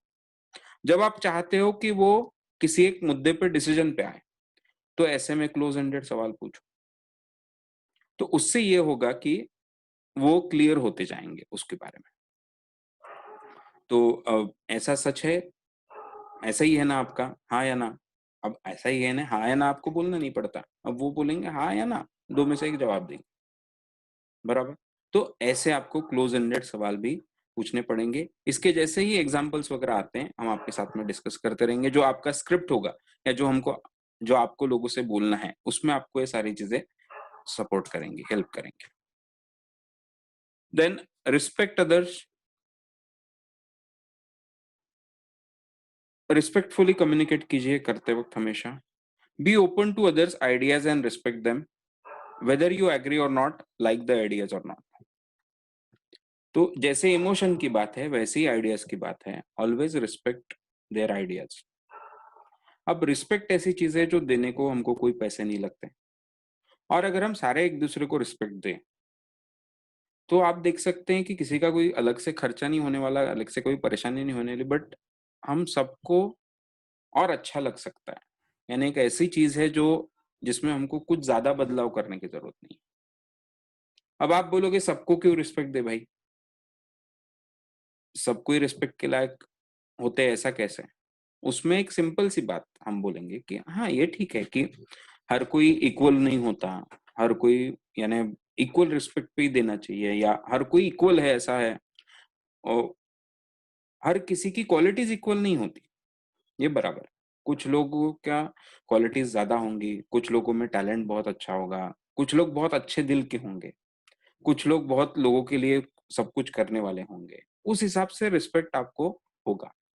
बट हमारा ये कहना है कि अगर हम सबसे रिस्पेक्ट से बात करने लगे, तो क्या होगा? कोई अगर बहुत बुरा भी इंसान है, उससे भी हमने रिस्पेक्ट से बात की, उसमें हमारा क्या नुकसान होने वाला है? हम ये नहीं बोल रहे कि दोनों को आप एक लेवल पे पकड़ो, दोनों के लिए आपका रिस्पेक्ट का लेवल एक जैसा हो। एक इंसानियत के तौर पे, अगर हम हर इंसान से रिस्पेक्ट से बात करें, तो हमारा क्या नुकसान होने वाला है? एक सिंपल सी बात है। उल्टा जब हम रिस्पेक्ट से बात करेंगे हर किसी से, तो आप देखोगे वो भी आपसे अच्छा कम्युनिकेशन करेंगे। जो लोग ऐसे होते हैं जो बुरे हैं, वो भी कई बार उन्होंने आपके साथ बुरा करने के चांसेस कम हो जाएँगे। चांसेस कम होंगे, ऐसा नहीं हम बोल रहे कि वो कभी बुरा ही नहीं करेंगे हमारा। क्योंकि वो कुछ लोगों का ऐसा होता है कि अब लोगों का होता है, जब मैं बोल रहा हूँ तब आप याद रखिए कि बचपन से कोई बुरा नहीं होता, बचपन से कोई अच्छा नहीं होता। यानी पैदाइशी कोई बुरा नहीं होता, पैदाइशी कोई अच्छा नहीं होता। जो भी हम बनते हैं, हमारे जो भी जिस तरह के अनुभव हमको बच ज़िंदगी में आते हैं पूरे, जिस तरह के संस्कार हम में किए जाते हैं, जिस तरह की बातें हमको सिखाई जाती हैं, इन सब के कॉम्बिनेशन से हम बनते हैं। तो कुछ लोग ऐसे बन जाते हैं जिनको दूसरों का बुरा होने पे अच्छा लगता है, जिसे हम सोशियोपैथ बोलते हैं ऐसे लोगों को। तो ये जो लोग होते हैं, कुछ लोग तो ऐसे होते हैं जिनको दूसरों को परेशान करके अच्छा लगता है, इनको हम सोशियोपैथ या साइकोपैथ बोलते हैं। अब ऐसे लोग बन जाते हैं दुनिया में। हमारा कहना इतना ही है कि अगर हम उनसे भी रिस्पेक्ट से बात करें तो कोई फ़र्क नहीं पड़ता है, रिस्पेक्ट से बर्ताव करें तो कोई फ़र्क नहीं पड़ता है। हमारा रिस्पेक्ट देने में कोई नुकसान नहीं है। ये एक सिंपल सी बात है। आपको मन से जिनके बारे में बहुत रिस्पेक्टफुल लगता है, उनसे भी आप रिस्पेक्ट से बात करो। उनको इक्वल नहीं कर रहे आप। यानी आप बोलोगे नहीं, जो अच्छे हैं उनको भी इक्वल कर दिया हमने और जो बुरे हैं उनको भी इक्वल कर दिया। इंसल्ट करके कोई फ़ायदा नहीं। उल्टा क्या होता है कई बार कि नहीं यार, ये इतना अच्छा रिस्पेक्ट दे रहा है मुझे, ये अच्छा मेरे से एक्सपेक्ट करता है अच्छा बिहेवियर। तो फिर जो बुरे होते हैं उनका भी बिहेवियर बेटर हो सकता है उसके कारण, ये भी उसके पीछे का एक यानी एक फ़ायदा हमको मिल सकता है। नुकसान तो कुछ नहीं है, फ़ायदा होने के चांसेस बढ़ेंगे। ये हो गई एक एक्सट्रीम बात। अब सिंपल सी बात है, हम जिनसे कम्युनिकेशन कर रहे हैं हमारे काम से रिलेटेड, तो हमेशा रिस्पेक्ट दो उनको। उनको रिस्पेक्ट दो का मतलब और भी होता है, उनके सारे आइडियाज़, उसको भी रिस्पेक्ट दो। उनकी जो कल्पनाएँ हैं, उनके जो विचार हैं, उसको रिस्पेक्ट दो। भले ही आप एग्री करते हो कि नहीं, बट उनके विचार है इसलिए रिस्पेक्ट दो। फिर आप रिस्पेक्ट दो तो विचार अगर आप एग्री नहीं करते, तो आपके भी विचार उनको बता ही सकते हैं। बट आप इंसल्ट कर रहे हो विचारों का, ऐसा ना हो, रिस्पेक्ट देके बात करो, उससे बेटर कम्युनिकेशन होता है। Respect others time, choose suitable timing and be on time. अब ओवरऑल जब भी हम कम्युनिकेट कर रहे हैं लोगों से, तो टाइम को रिस्पेक्ट करो। कभी ऐसा होता है, जैसा हम कल भी हमने बात की थी लास्ट सेशन में, कि time is equal to life, बराबर। अगर किसी के 10 मिनट यूज वेस्ट हो गए हमारे कारण, तो इसका मतलब उसका उतना 10 मिनट का लाइफ वेस्ट हुआ है, लाइफ का उतना पोर्शन उसका वेस्ट हुआ है। तो हमेशा जब हम दूसरों से कोई भी हमारा डील हमारा चल रहा है, हम हमारी मीटिंग कोई तय हुई है, हमारा कभी मिलना तय हुआ है, जो भी है, फ़ोन कॉल तय हुआ है, ऐसे में वक़्त की पाबंदी रखना ये बहुत अच्छी बात है। इसकी एक आदत हमको डालनी पड़ती है। एक मन में कंसर्न होना चाहिए उसको लेकर कि मैं वक़्त पे वो काम करता हूँ। तो इसका सीधा लेना-देना रिस्पेक्ट से हो जाता है। अगर आप वक़्त की कदर नहीं करते लोगों के, तो उनको लगता है आप उनकी भी कदर नहीं करते, आप उनका रिस्पेक्ट नहीं करते। तो ऑलवेज़ रिस्पेक्ट देयर टाइम। उनको जो सूटेबल टाइम है, दोनों को सूटेबल टाइम है, वो ठीक से चूज़ करें और हमेशा कभी लेट ना हो, बी ऑन टाइम।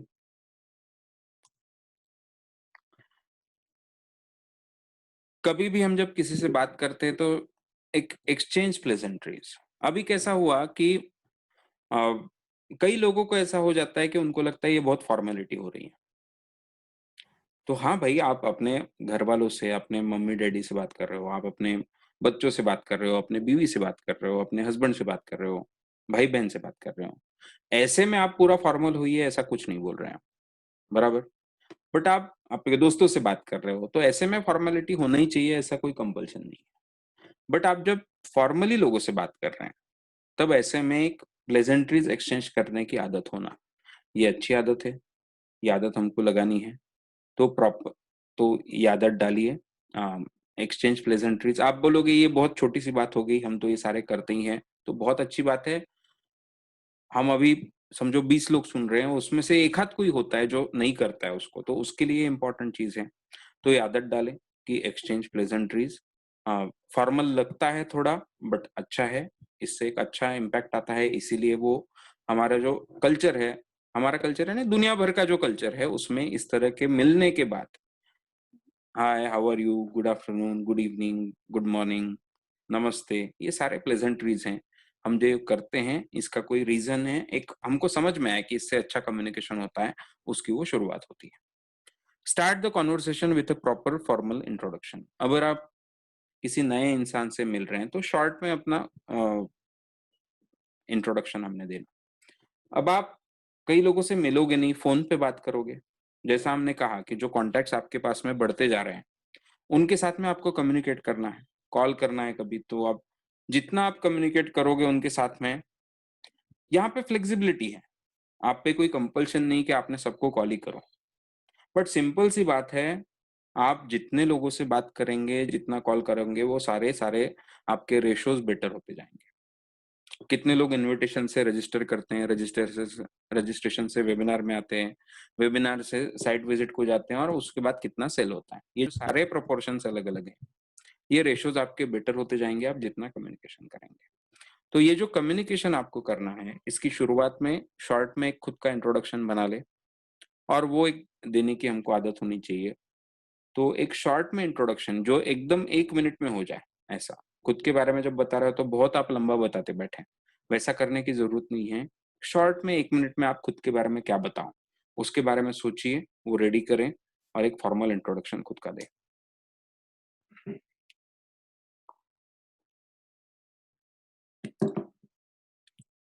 जब भी आप दूसरों से बात कर रहे हैं, कम्युनिकेशन कर रहे हैं तो बी एंथुसियास्टिक। आपकी एनर्जी समझ में आती है लोगों को कि आपको कितना इंटरेस्ट है। आपको सच में मज़ा आ रहा है कि नहीं? या आप सच में इंटरेस्टेड हो कि नहीं? तो एंथुसियाज़्म आपका दिखना चाहिए। ये जो एंथुसियाज़्म होता है ये इन्फेक्शियस होता है। आप अगर एंथुसियास्टिक हो तो बाकी लोग भी एंथुसियास्टिक हो जाते हैं। तो एनर्जी लेवल अच्छा हो, एक वार्म बॉडी लैंग्वेज हो, वेलकमिंग स्माइल हो। वार्म बॉडी लैंग्वेज का मतलब ऐसा है कि अ, अगेन हर बार जब हम बॉडी लैंग्वेज की बात करेंगे मैं फिर से वहीं पे आऊँगा। इंटरनली आप वार्म होने चाहिए। वार्म यानी क्या? तो जेन्युइनली आपको लोगों का अच्छा हो ऐसा लगता है। आपको लोगों से जेन्युइनली प्यार है। अब प्यार है का मतलब हमारा अ, यानी लवर्स वाला प्यार की हम बात नहीं कर रहे हैं यहाँ पे। हम बात कर रहे हैं यहाँ पे कि एक इंसान के तौर पे हमको दूसरे लोग पसंद है क्या? उनके बारे में प्यार है क्या? ये अपने बॉडी लैंग्वेज से समझ में आता है। तो वैसा तो इसको करना कैसे पड़ेगा? तो आपको थोड़ा एक पर्सनैलिटी में भी वो चीज़ लानी पड़ेगी। अब आप बोलोगे ये तो आप हमको पूरा का पूरा बदलने क अगर हम आप में ऐसा नहीं है चीज़ें, आप बहुत या बेसिक बातें कर रहे हो या बहुत हमको बदलने के लिए बोल रहे हो, कुछ नहीं, हम आपको केवल बता के रख रहे हैं कि कम्युनिकेशन ज़्यादा अच्छा कैसा होता जाएगा। दूसरा ये ओवरऑल बिज़नेस में कैसे काम में आता है और हमारे बिज़नेस में कैसे काम में आएगा। आपका चॉइस है, आपको वैसा बनना है कि नहीं, बिल्कुल। बट इसका फ़ायदा होता है, इसके अच्छे रिज़ल्ट आते हैं, ये हम केवल आपको बता के रख रहे हैं। चॉइस आपके पास में, बिल्कुल। तो और ये जब हम बोलते हैं, तो हम में से कई लोग वैसे होते भी हैं, ऐसा नहीं है कि लोग नहीं होते। तो आप देखिए वार्म बॉडी लैंग्वेज किन लोगों का होता है। कुछ लोग आपको पता होगा जो जिनकी जैसे आप एग्जांपल फॉर एन एग्जांपल मैं आपको बताता हूँ। अगर आप कहीं पे गए जहाँ पे अलग-अलग काउंटर लगे हैं एक ही बात के लिए, समझो बैंक काउंटर है और वो ओपन है ऐसा कि कोई भी किसी भी काउंटर पे जा सकता है। उसमें भी आप देखोगे कि कुछ लोगों की तरफ ज़्यादा लोग जाके लाइन में लग जाते हैं और कुछ लोगों के काउंटर पे उतने लोग नहीं जाते। अब इसका रीज़न क्या है? आप देखोगे तो आपको पता चलेगा कि अच्छा नहीं, वो जो जिसके पास ज़्यादा लोग जा रहे हैं, उनका बॉडी लैंग्वेज वार्म है। वो उनके पास में एक वेलकमिंग स्माइल रहता है हमेशा। तो स्माइल से एक वेलकम का एक लोगों को फ़ील आता है कि आप हँस रहे हो, उनको देखकर स्माइल दे रहे हो, इसका मतलब आप देखिए कोई भी आप किसी की तरफ देख के स्माइल करो तो वो आके आपसे बात करेगा। तो वैसी बात है। तो हमेशा वार्म बॉडी लैंग्वेज रखें, वेलकमिंग स्माइल रखें, तो आपका कम्युनिकेशन बेटर होगा। अब ये चीज़ें हम अगर टेलीकॉलिंग कर रहे हैं उसमें कुछ काम की नहीं है बॉडी लैंग्वेज वाली। अ, ओवरऑल कम्युनिकेशन को लेकर ज़्यादा काम की है, बट हमने फिर भी आपके पूरे ट्रेनिंग में ये सारी चीज़ें डिस्कस कर रहे हैं क्योंकि टॉपिक वैसे ही हम डिस्कस तो कर ही रहे हैं। जी। Build rapport. रैपो का मतलब होता है एक कनेक्ट दूसरों से तैयार करें। लुक फॉर शेयर्ड हाँ, इस पे मैं आ रहा हूँ, सारे पॉइंट्स हम पढ़ रहे हैं। लुक फॉर शेयर्ड एक्सपीरियंसेस और सर्कमस्टेंसेस। रैपो का मतलब है कि एक अच्छा कनेक्शन उनके साथ में हमारा बन रहा है। वो भी ओपन हो रहे हैं। एक अच्छी दोस्ती आपकी एक ऐसी बन गई है, उसे हम रैपो बोलते हैं, यानी उसे रैपो बोला जाता है। लुक फॉर अब इसका एक तरीका क्या होता है कि जैसे अ,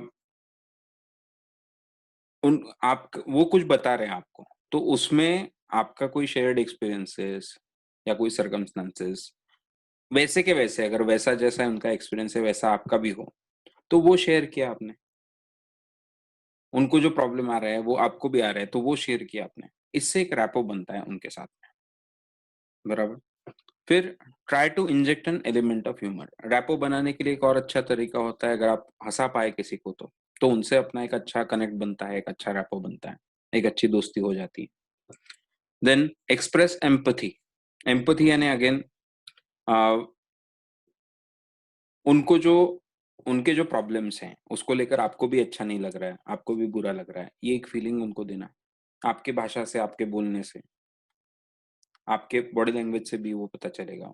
तो उनके जो भी प्रॉब्लम है, वो आपको भी उन उसको लेके कंसर्न है, ये चीज़ उन तक पहुँचाना, इससे एक रैपो बनता है। और एक रैपो बनने का बहुत आसान सा तरीका है कि अ, यूज़ अदर पर्सन्स नेम। तो जैसे आप जिनसे बात कर रहे हो, तो उनका बीच-बीच में नाम लेना, उससे एक रैपो बनता है उनके साथ में। तो रैपो बिल्ड करना एक शुरू में किसी भी कम्युनिकेशन के बहुत ज़रूरी चीज़ है। जैसे हम करते हैं ना कि रैपो बिल्ड करने का आप देखोगे कुछ लोगों को स्मॉल टॉक बहुत अच्छा जमता है, कि आप जिनको नहीं भी जानते उनसे भी वो अच्छे से बात कर लेते हैं और कुछ लोगों को स्मॉल टॉक बिल्कुल नहीं जमता है, कि जिसको मैं पहचानती नहीं हूँ, जिसके साथ में मेरा कोई कॉमन कोई काम नहीं है, तब तक मैं उससे बात ही नहीं कर सकता। कुछ लोगों को जिनको स्मॉल टॉक जमता है, उनका रैपो देखिए बहुत अच्छा होता है लोगों के साथ में। और आज के ज़माने में और अगर हमको मार्केटिंग वगैरह ऐसे काम करने हैं, मार्केटिंग एंड सेल्स वगैरह में हम अगर इन्वॉल्व्ड हैं, तो हमको रैपो अच्छा बनाना आना चाहिए। अब उसका वो करने के ये कई तरीके हैं, इसमें से आपका एक स्टाइल डेवलप होता है, कैसे करोगे। तो वो रैपो कैसे बनाना है, धीरे-धीरे आपका एक आर्ट है, वो धीरे-धीरे डेवलप होता है। हम आपके दिमाग में केवल डाल के रख रहे हैं कि हाँ, रैपो बनाना एक इम्पोर्टेंट पार्ट होता है कम्युनिकेशन का, ठीक है? तो उसे इसमें और एक तरीका मैं जोड़ सकता हूँ कि आप किसी की तारीफ़ कर दें। हम शायद वो बाद में लेंगे भी इसमें, बट तारीफ़ करें लोगों की, उससे एक रैपो बनता है। बट तारीफ़ वो जेन्युइन होनी चाहिए। तारीफ़ में अगर आप झूठी तारीफ़ कर रहे हो, फिर लोगों को पता चलता है कि अरे यार, ये ऐसा कर रहा है यानी कुछ तो भी इसके पीछे इसका अलग इंटेंशन है। तो वैसा नहीं, जेन्युइन तारीफ़ करें, उससे भी फ़र्क पड़ता है। Communication keep it short and simple. Use clear and unambiguous language. अब बात कर रही है, अब कम्युनिकेशन में हम आ गए, जैसा आपने कहा कि हमारे बोलने पे हम आ गए। लिसनिंग वाले पार्ट के बाद अभी बोलने पे आ गए। तो use clear and unambiguous language. तो शॉर्ट बोलो, सिंपल बोलो, बहुत लंबा बोलते जा रहे हो इसकी कोई ज़रूरत नहीं है, और क्लियर भाषा में बात करो। अनएम्बिगियस लैंग्वेज का मतलब होता है कि ऐसी भाषा मत बोलो कि जो जिसका अर्थ क्लियर नहीं है या 2-3 अर्थ निकलते हैं, वैसा नहीं होना चाहिए। अनएम्बिगियस लैंग्वेज में बात करो, एक ही मतलब निकले वैसे सेंटेंस बनाने की आदत डालो। Then stick to the matter in hand. जो आपका कम्युनिकेशन का कारण है, जो आपका मेन टॉपिक है, अब आप दूसरे ने टॉपिक गलत किए, आप पेशेंटली सुन रहे हो। ये हो गया अच्छा लिसनर। बट अच्छा स्पीकर कौन है? जो टॉपिक छोड़ के बात ना करे, टॉपिक पे बात करे, बराबर? टॉपिक से जुड़ा कुछ और एडिशनल थोड़ा बोलना है, तो वो थोड़ा इतना शॉर्ट में हो सकता है वो बोले और फिर से टॉपिक पे आ जाए। अगर आपको लगता है नहीं टॉपिक से थोड़ा अलग है पर ये बोलना ज़रूरी है, शॉर्ट में बोल के फिर से टॉपिक पे आ जाए। तो stick to the matter in hand. Don't try to get everything off your chest at once. मुझे इतना कुछ बोलना है, वो सब मैं बोलने की कोशिश कर रहा हूँ एक साथ। मुझे पता है हमारा प्रो पार्टनरशिप प्रोग्राम कि ये अच्छा है, वो सब मैं बताने की कोशिश कर रहा हूँ आदमी को। एक साथ वो भाई आप बता रहे हो ठीक है, बट वो सब नहीं सुन पा रहा है ना एक साथ। उसकी भी एक लिसनिंग कैपेसिटी है। आप कैसे एक्सपेक्ट कर रहे हो कि he should be a good listener? आप अच्छे लिसनर बनो, पर दूसरे गुड लिसनर है ऐसा एक्सपेक्ट मत करो। तो जितना तय है, छोटे-छोटे इसमें हम लोगों तक पहुँचाएँ। सब कुछ जो आपको पता है वो सारा का सारा बता दिया लोगों को।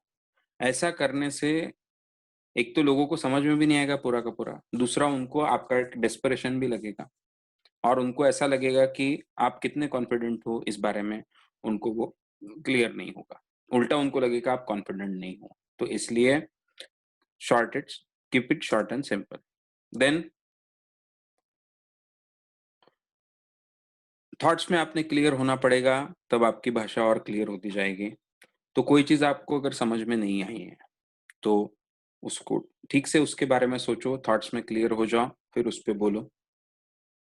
हाँ, you should be clear about the message you want to convey. तो हमको क्या कन्वे करना है, उसके बारे में हम क्लियर होने चाहिए। अभी बात आती है स्पीच की। जैसा हमने लिसनिंग में किया था, हियरिंग, और फिर आता था अंडरस्टैंडिंग। यहाँ पे हम बात कर रहे हैं बोलना यानी बोलने के कंटेंट की बात नहीं कर रहे हैं, बोलने की एक्शन की हम बात कर रहे हैं। तो ध्यान रखो आपका लाउडनेस कितना है।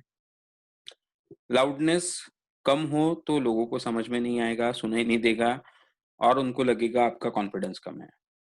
लाउडनेस बहुत ज़्यादा हो तो उनके लिए अनप्लेज़ेंट हो जाएगा, तो लाउडनेस हमेशा बराबर हो। कई लोगों को मैंने देखा है कि यानी ये कई बार क्लासरूम्स में होता है या किसी सभा में होता है कि उनको अगर कुछ बोलने के लिए बोला गया, तो वो इतना धीरे से बोलेंगे। अरे भाई, इतने लोगों के सामने आपने बोलना है, तो आप लाउडनेस का आपको ध्यान होना चाहिए कि अगर इतना बड़ा रूम है और इतने लोग बैठे हैं, तो आखिरी इंसान तक मेरी आवाज़ जाए। तो बी कॉन्शियस अबाउट लाउडनेस। और जहाँ पे कम आवाज़ में बोल के चलेगा, वहाँ पे उससे ज़्यादा बोलने में कोई मतलब नहीं है, ठीक है? तो ना ज़्यादा लाउड होना चाहिए, ना कम लाउड होना चाहिए। एप्रोप्रिएट लाउडनेस बहुत ज़रूरी है। फिर आता है स्पीड। बोलने की आपकी स्पीड कितनी है? बहुत फ़ास्ट बोले जा रहे हो क्या आप? तो उसमें लोगों को समझ में नहीं आएगा आप क्या बोल रहे हो। बहुत फ़ास्ट बोलना, ये भी आदत अच्छी नहीं है। बहुत स्लो बोलना, लोग बोर हो जाते हैं। उसमें अगर आप बहुत अच्छे वक्ता हो, जिसमें अब आपका अगला सेंटेंस सुनने में लोग बिल्कुल कान ऐसे इकट्ठा करके बैठे हुए हैं, तो उसमें भी उल्टा स्पीड से प्रॉब्लम आता है। वो भी इंसान ने अगर स्पीड बराबर की, तो ज़्यादा अच्छा उसका इफ़ेक्टिव भाषण हो जाएगा। तो जो भी बोलना है हमको, तो स्पीड बहुत ज़्यादा ना हो, बहुत कम भी ना हो, बराबर स्पीड हो। देन भाषा, अब कम्युनिकेशन में भाषा का बहुत इम्पोर्टेंस है। हमारे एजुकेशन में भाषा को बहुत इम्पोर्टेंस है, पर भाषा इम्प्रूव करने में ज़्यादा इम्पोर्टेंस है नहीं। हमारी भाषाओं का सारा नॉलेज जो है, सारा जो हमारा काम चलता है, वो बस मेमोराइज़ करो और लिख डालो। यानी आपको आपको याद होगा एजुकेशन में जब आपने पढ़ाई की, तो क्या होता था, अलग-अलग चैप्टर्स होते थे, वो चैप्टर के सवाल पूछे जाते थे। जैसे कुछ वो चैप्टर में जो इन्फॉर्मेशन दी है, वो इन्फॉर्मेशन याद रखना कोई बहुत अच्छी इम्पोर्टेंट बात है। अब चैप्टर यानी कोई कहानी होती थी। अब वो कहानी याद रखना, इसकी क्या ज़रूरत है? भाषाओं का मतलब क्या होना चाहिए? एक तो समझने से होना चाहिए, या आप एक्चुअल आपको लिखने को लगाना चाहिए। यानी शायद अगर इंग्लिश का पेपर कैसा होना चाहिए था, सारे अनसीन पैरा आए हैं और बस वो अनसीन पैरा पे आपको सारे सवालों के जवाब देने हैं, या आपको ज़्यादा से ज़्यादा ऐसे लिखने हैं। तो या तो आप क्रिएशन करना चाहिए या अंडरस्टैंडिंग पे बात होनी चाहिए। बट हमने देखा था वो ऐसा नहीं हुआ। यानी हर चीज़ हम लैंग्वेज में सीखते हैं, बट हमको लैंग्वेजेस फिर भी ठीक से आते नहीं। इसका और एक रीज़न हो गया है कि हम पढ़ते नहीं हैं, हम इनपुट नहीं लेते हैं। हम जितना इनपुट लेंगे, जितना पढ़ेंगे, उतनी लैंग्वेज बेटर होती जाएगी। तो लैंग्वेज को इम्प्रूव करो, अपने लैंग्वेज पे ध्यान दो। अ, अब ये चीज़ लैंग्वेज पे ध्यान दो का ये नहीं होता कि वो शुद्ध है वगैरह-वगैरह, उसको कोई इम्पोर्टेंस नहीं है। कम्युनिकेशन अच्छा होना चाहिए। यानी आप कई बार बहुत कॉम्प्लिकेटेड चीज़ें हों, वो कितनी अलग-अलग कांसेप्ट्स आप लैंग्वेज के थ्रू लोगों तक पहुँचा सकते हो, ये मुद्दा है। वो कितनी सिंपल भाषा में पहुँचाओगे और अच्छी बात है। तो जितनी भाषा सिंपल होगी, उतना ही आपकी लैंग्वेज अच्छी है ऐसा बोलना पड़ेगा। जितनी पॉसिबल है उतनी सिंपल। कोई चीज़ इतनी कॉम्प्लिकेटेड है जिसको सिंपल भाषा में पॉसिबल ही नहीं, उसको भी सिंपल नहीं किया जा सकता। तो जितना सिंपल करके पॉसिबल है, उतना सिंपल करके बोलना। इसका मतलब वो भाषा और अच्छी होती है। और तो भाषा पे ध्यान दो। देन पॉजेज़, कम्युनिकेशन में पॉज़ लेना, कई लोगों को पॉज़ ही नहीं लेते। यानी स्पीड के बाद आता है पॉज़ भी नहीं लेते बीच में। रुकोगे नहीं तो रुकने से लोगों के मन में वो रजिस्टर होगी कोई चीज़। आपने एक सेंटेंस बोला और उसके बाद एक पॉज़ हो, तो लोग उसके बारे में सोचते हैं वो सेंटेंस के बारे में। अगर आपका एक पूरा चैप्टर खत्म हुआ, आपको जो भी बोलना है, एक टॉपिक खत्म हुआ, उसके बाद थोड़ा पॉज़ लिया, तो लोगों को समझ में आता है अच्छा है टॉपिक खत्म हुआ। आप पॉज़ ही नहीं लोगे को लोगों को समझ में नहीं आएगा। It is like paragraph. जैसा हम लिखावट में पैराग्राफ होते हैं, वो पैराग्राफ एक खत्म होता है फिर दूसरा शुरू होता है। वैसे पॉज़ का महत्व है। इट इज़ लाइक सेंटेंसेस, एक सेंटेंस खत्म हुआ, फिर दूसरा शुरू हुआ, ये पॉज़ेज़ का इम्पोर्टेंस होता है। तो पॉज़ पे ध्यान दो। अब ये सारी बातें मैं बोल रहा हूँ, ये सारी बातें आप एक साथ नहीं सारे इनकॉर्पोरेट कर पाओगे। बट आपको जो आपके प्रॉब्लम अब तक आइडेंटिफ़ाई आपको कुछ चीज़ें समझ में आएगी, अच्छा हाँ, ये मेरा कहीं गलत होता है, उस पे केवल ध्यान दो। बाकी चीज़ें तो आपके पास में वीडियो हमेशा के लिए रहने ही वाले हैं, या इस पे हम कभी भी फिर से बात कर सकते हैं। तो मुझे ऐसा लगा एकदम से कि मैं कई पॉइंट्स बताते जा रहा हूँ। उस इसके लिए मैं आपको बता रहा हूँ। तो वो पॉइंट्स रखिए मन में, जो इम्पोर्टेंट लग रहा है आपको अभी क्लिक हो जाएँगे, उस पे ध्यान देना शुरू कीजिए। पिच, बहुत हाई पिच में बात करते हैं कुछ लोग, पतली आवाज़ हो जाती है। तो पिच हाई होना, ये यानी उससे एक टेंशन आता है दूसरों को भी। तो लोअर पिच में सॉफ्टली बात करना, इससे ज़्यादा अच्छा इम्पैक्ट आता है, ठीक है? हमेशा नहीं, बट ओवरऑल आप जो नॉर्मल कम्युनिकेशन करोगे और आप मार्केटिंग रिलेटेड वगैरह कम्युनिकेशन करोगे, उसमें तो लोअर पिच पे या पिच सही होना, बहुत हाई पिच ना होना, ये ज़्यादा अच्छा रहेगा, ये हमने ध्यान रखें। Rehearse allowed and gate feedback. Speech अच्छी करनी है उसका बहुत सिंपल तरीका है, उसको अच्छे से प्रैक्टिस करो और उसे रिकॉर्ड करके उसे फिर से सुनो। आज के ज़माने में बहुत आसान हो गया अपने मोबाइल्स के कारण। आप सीधा वॉइस आप रिकॉर्ड कर सकते हो और उसे फिर से सुन भी सकते हो। उससे आपको पता चल जाएगा आपकी स्पीच में कहीं पे प्रॉब्लम हो रहे हैं क्या। ये सारे आइडेंटिफ़ाई करने का सबसे अच्छा तरीका वही है। आपने जिन्होंने बहुत बार रिकॉर्डिंग अपने नहीं सुने, आजकल तो हम बहुत इज़िली वीडियो रिकॉर्ड करते रहते हैं, तो उसमें आवाज़ें हम सुन ही लेते हैं। बट फिर भी कई लोगों का ऐसा होता है कि रिकॉर्डिंग जब वो पहली बार अपना सुनते हैं, तो उनको ऐसा लगता है, अच्छा ये ऐसी आती है क्या मेरी आवाज़? मुझे तो लगता था मुझे वैसी समझ में ही नहीं आता। यानी हम जो अभी भी बोल रहे हैं तो कान में जा रहा है, बट फिर भी वो सही फीडबैक नहीं होता। अभी मैं बोल रहा हूँ मुझे सुनाई दे रहा है, बट कई बार वो फीडबैक गलत होता है और जब मैं रिकॉर्डिंग सुनता हूँ तो मुझे पता चलता है अच्छा ऐसी आवाज़ है। तो ये जो है इसके लिए बेस्ट तरीका है रिकॉर्ड कीजिए और उसे रिहर्स कीजिए।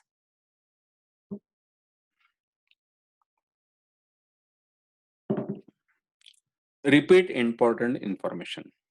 तो आप जो बोल रहे हो, जो आप दूसरों तक पहुँचाना चाहते हो, उसमें जो इम्पोर्टेंट बातें हैं, उनको रिपीट कीजिए, उनको फिर से एक बार बोलिए। बोलने में वो रिपिटिशन पे ध्यान दीजिए।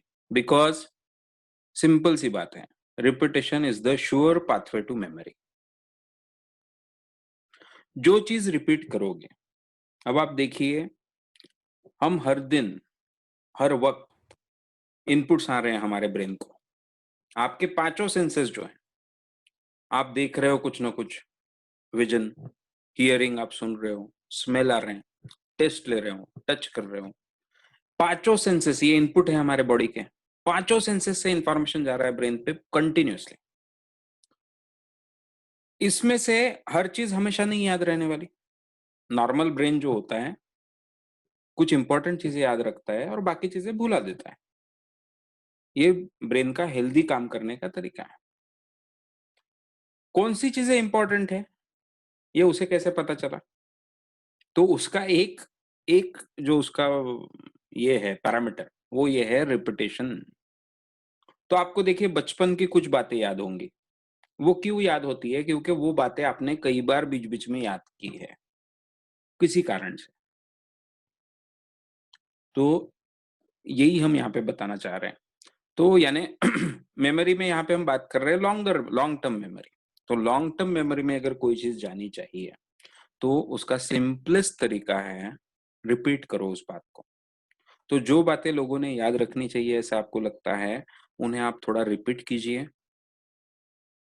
तो जितना वो रिपीट होगी तो अपने आप ब्रेन को लगता है अच्छा ये रिपीट हुई इन्फॉर्मेशन यानी ये कुछ तो भी इम्पोर्टेंट इन्फॉर्मेशन है, ये ब्रेन का सिंपल काम करने का तरीका है, ठीक है?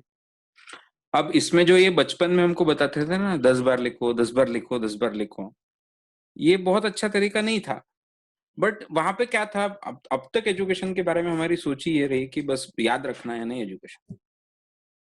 तो अभी इसके लिए वो चलता था। बट यहाँ पे हम एजुकेशन की बात नहीं कर रहे हैं, यहाँ पे याद ही रखने की बात कर रहे हैं। उसमें तो रिपीट करना, ये उसके पीछे बहुत इम्पोर्टेंट उसका तरीका है। जब भी आप किसी से कम्युनिकेशन करो, हमेशा what next? Provide action steps.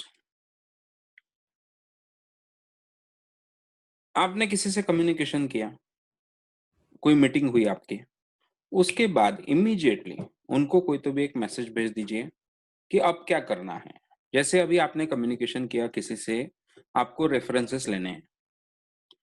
Last इसमें हमने क्या एक्टिविटी तय की थी एज़ अ कनेक्टर सबने, कि हमको ब्रॉडकास्ट लिस्ट बनाने हैं, हमारे जितने भी कॉन्टैक्ट्स हैं उसके। अब नेक्स्ट काम उसके बाद क्या आने वाला है, अब ये कॉन्टैक्ट्स हमको बढ़ाने हैं। कॉन्टैक्ट्स बढ़ाने के लिए आप किसी से बात करोगे, उसको अच्छे से समझाओगे कि अब इसमें आप कोई तो भी आप समझिए आज बात करने के लिए आपने 2 कॉन्टैक्ट्स तय किए, ये 2 लोग मेरे पहचान के हैं। तो उनको आप फ़ोन करोगे, उनको बताओगे मैं ऐसा-ऐसा काम कर रहा हूँ आजकल और ये ऐसा अच्छा-अच्छा तरीका है और इसमें आप आपकी तरफ के कुछ कॉन्टैक्ट होंगे तो प्लीज़ मुझे दीजिए, जिससे मैं उनको रियल एस्टेट के भी प्रोडक्ट्स बता सकूँ वगैरह-वगैरह, जो भी आप बताने का तय करोगे। अब ये जब आप बात करोगे उसके बाद आप क्या बोलोगे उनको कि फिर उसमें आपका तय होगा हाँ, आप फिर मुझे एक आप कितने कॉन्टैक्ट्स दोगे? वो बोलेगा कि ठीक है यार मैं आपको 300 कॉन्टैक्ट देता हूँ।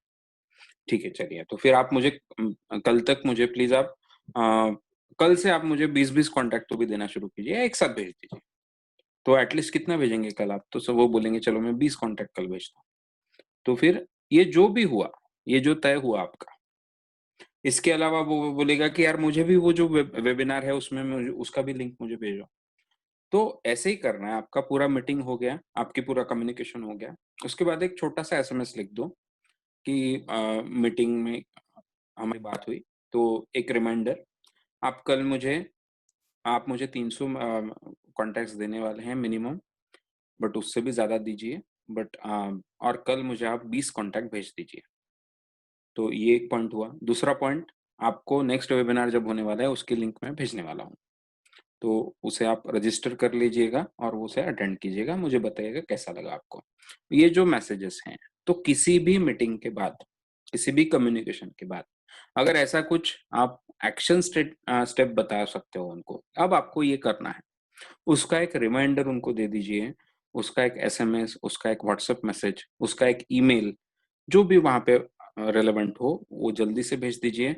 आपका जो ओवरऑल बात हुई, उसका पूरा फ़ायदा कई गुना बढ़ जाएगा। वो बात का एक्चुअल में अ, उ उपयोग होगा, कोई उसका रिज़ल्ट आपको मिल जाएगा। Keep in touch. अब यानी कीप करंट जो इसमें बोला है, क्यों कीप इन टच रखना है लोगों से? ये इसलिए करना है कि अगर आप किसी से टच में रहते हो रेगुलरली, तो उनकी मेमोरी में आप यानी फ्रेश रहते हो। तो आपके साथ में उनके रिलेशन बेटर होते जाते हैं।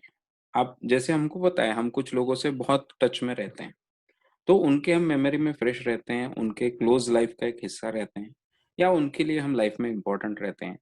तो एक आदत डालिए लोगों से कीप इन टच रहने की और रेगुलर टाइम निकालिए लोगों के साथ कम्युनिकेशन करने के लिए। वो बहुत लंबा होने की ज़रूरत नहीं है।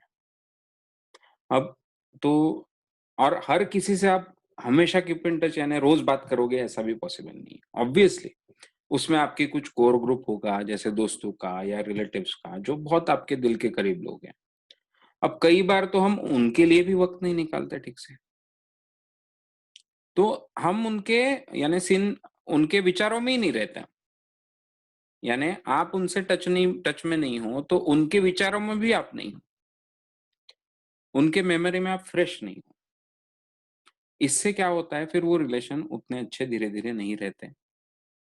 हमको अगर अच्छे रिलेशन रखने हैं लोगों से तो हमेशा uh, we need to keep current यानी कीप इन टच। तो उसके लिए रेगुलर टाइम निकालो। ऑब्वियसली जो क्लोज़ेस्ट लोग हैं उनके लिए ज़्यादा टाइम निकालोगे आप। जो उतने क्लोज़ नहीं हैं पर अच्छे दोस्त हैं उनके लिए थोड़ा अलग टाइम निकालोगे आप। जो आपके बिज़नेस से रिलेटेड कॉन्टैक्ट्स हैं उनके लिए आप रेगुलर एक और टाइम निकालोगे। तो इस तरह से अपने टाइम को मैनेज करो।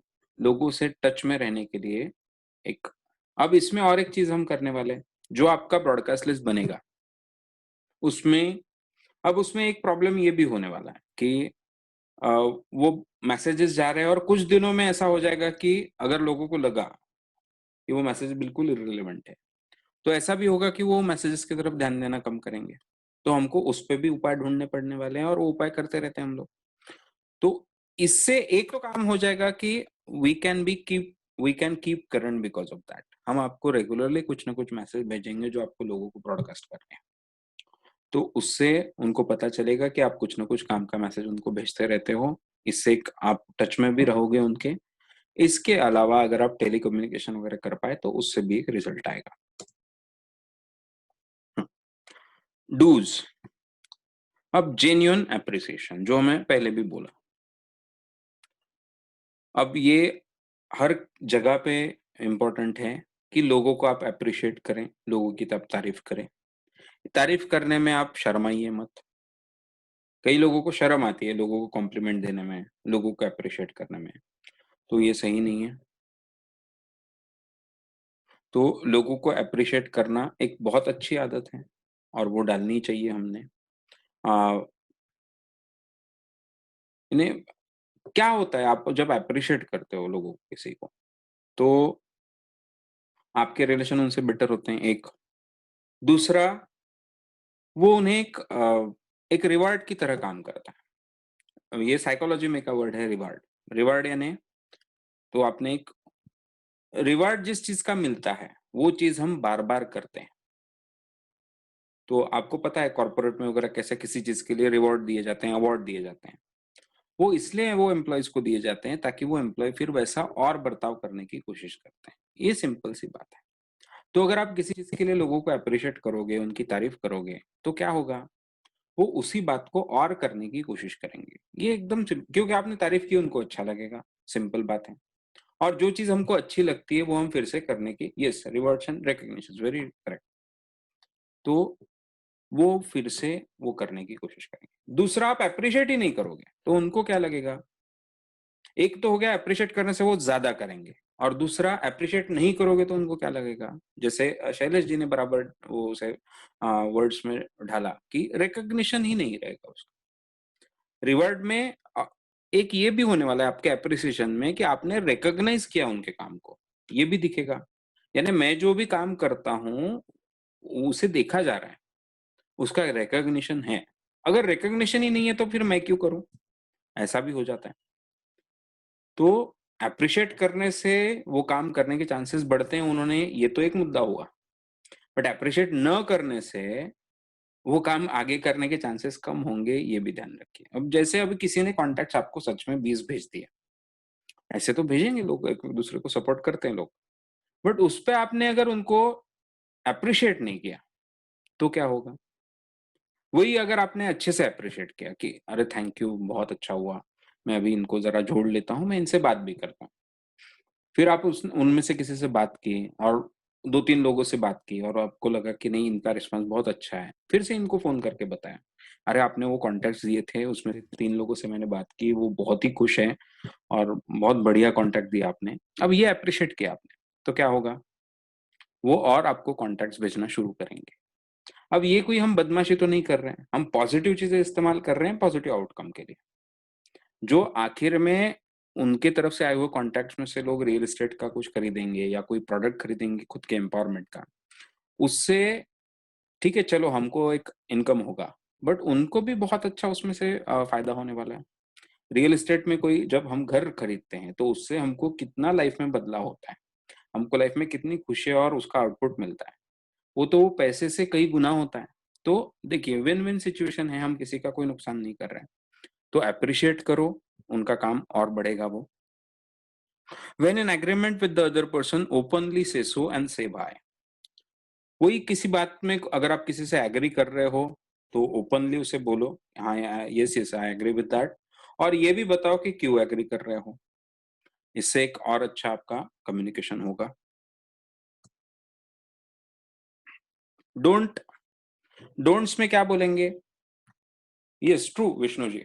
एम्प्लॉयी है, उसको कॉन्फिडेंस भी मिलता है। बहुत सही बात बोली और एक एडिशनल उससे फ़र्क पड़ता है कि जो एम्प्लॉयी हो या आपके साथ काम करने वाला हो, आपका कलीग हो, उसे कॉन्फिडेंस मिलता है और कॉन्फिडेंस मिलने से वो और बेटर उसका परफॉर्मेंस हो सकता है, उसके लिए भी एक ज़रूरी है। और आप अगर कॉन्फिडेंस दोगे, आपके एप्रिसिएशन से उसको कॉन्फिडेंस मिलेगा, तो वो आपके लिए भी वो ज़्यादा अच्छा सोचेगा, आपसे अच्छे रिलेशन उसके बनेंगे, आप उसके दिल के और करीब चले जाओगे, ये भी इम्पोर्टेंट है।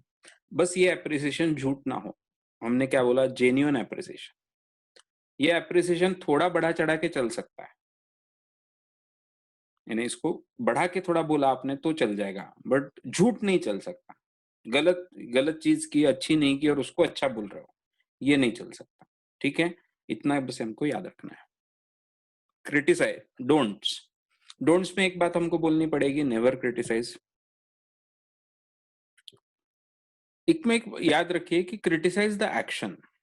आपको अगर बोलना ही है, क्रिटिसाइज़ करना ही है, तो क्रिटिसाइज़ नेवर क्रिटिसाइज़ का मतलब ये नहीं होता गलतियाँ मत निकालो। बट गलतियाँ यानी वो इंसान की गलतियाँ नहीं निकालो, जो गलत हुआ वो बताओ, कि ये चीज़ जो हुई वो मुझे लगता है कि गलत हुई। ऐसे उसको बोला जा सकता है। उसे बोलते वक़्त be as kind and soft as possible, don't be harsh. जब आप क्रिटिसाइज़ करते हो, किसी के एक्शन को भी, किसी की गलती भी बताते हो, उसे जितना पॉसिबल है सॉफ्ट होके बताओ।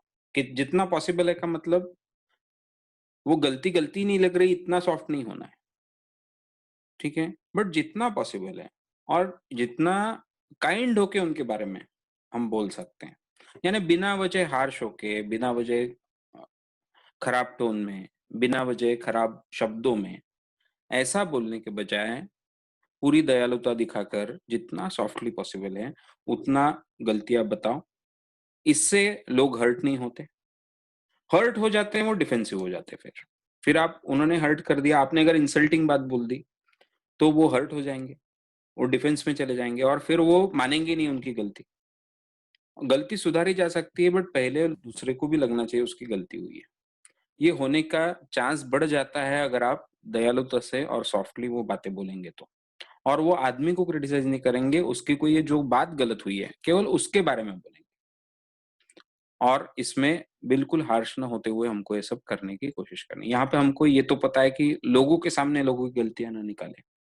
एप्रिशिएट सब लोगों के सामने करना बहुत अच्छी बात है। सब लोगों के सामने ही करना चाहिए। बट गलती जब निकालते हैं, तो लोगों के बीच में नहीं निकालनी चाहिए। बराबर?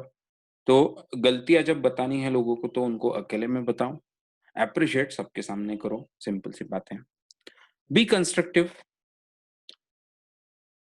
इसका मतलब है कि गलतियाँ जब बता रहे हो, तो इस हिसाब से बताओ कि वो गलतियाँ कल ना होने से उनका अच्छा होगा। तो उसके सॉल्यूशन भी क्या हो सकते हैं? ये गलत है तो सही क्या है? ये हो गया कंस्ट्रक्टिव। आप उनको नीचा दिखाने के लिए गलतियाँ बता रहे हो। आप उनको अ, वो बिना काम के हैं, वो गलत है, ये प्रूव करने के लिए गलतियाँ दिखा रहे हो। ऐसा करोगे तो कोई किसी को वो पसंद नहीं आएगा। तो बेस्ट तरीका है कि बी कंस्ट्रक्टिव, ऐसी गलतियाँ ऐसे निकालनी है कि वो बेटर कैसे कर पाएँ, उसे सुधार कैसे पाएँ, अपने आप को बेटर कैसे कर पाएँ। इस तरह से अगर गलतियाँ निकालेगी तो चल सकता है इंसान को, अदरवाइज़ वो नहीं चलता।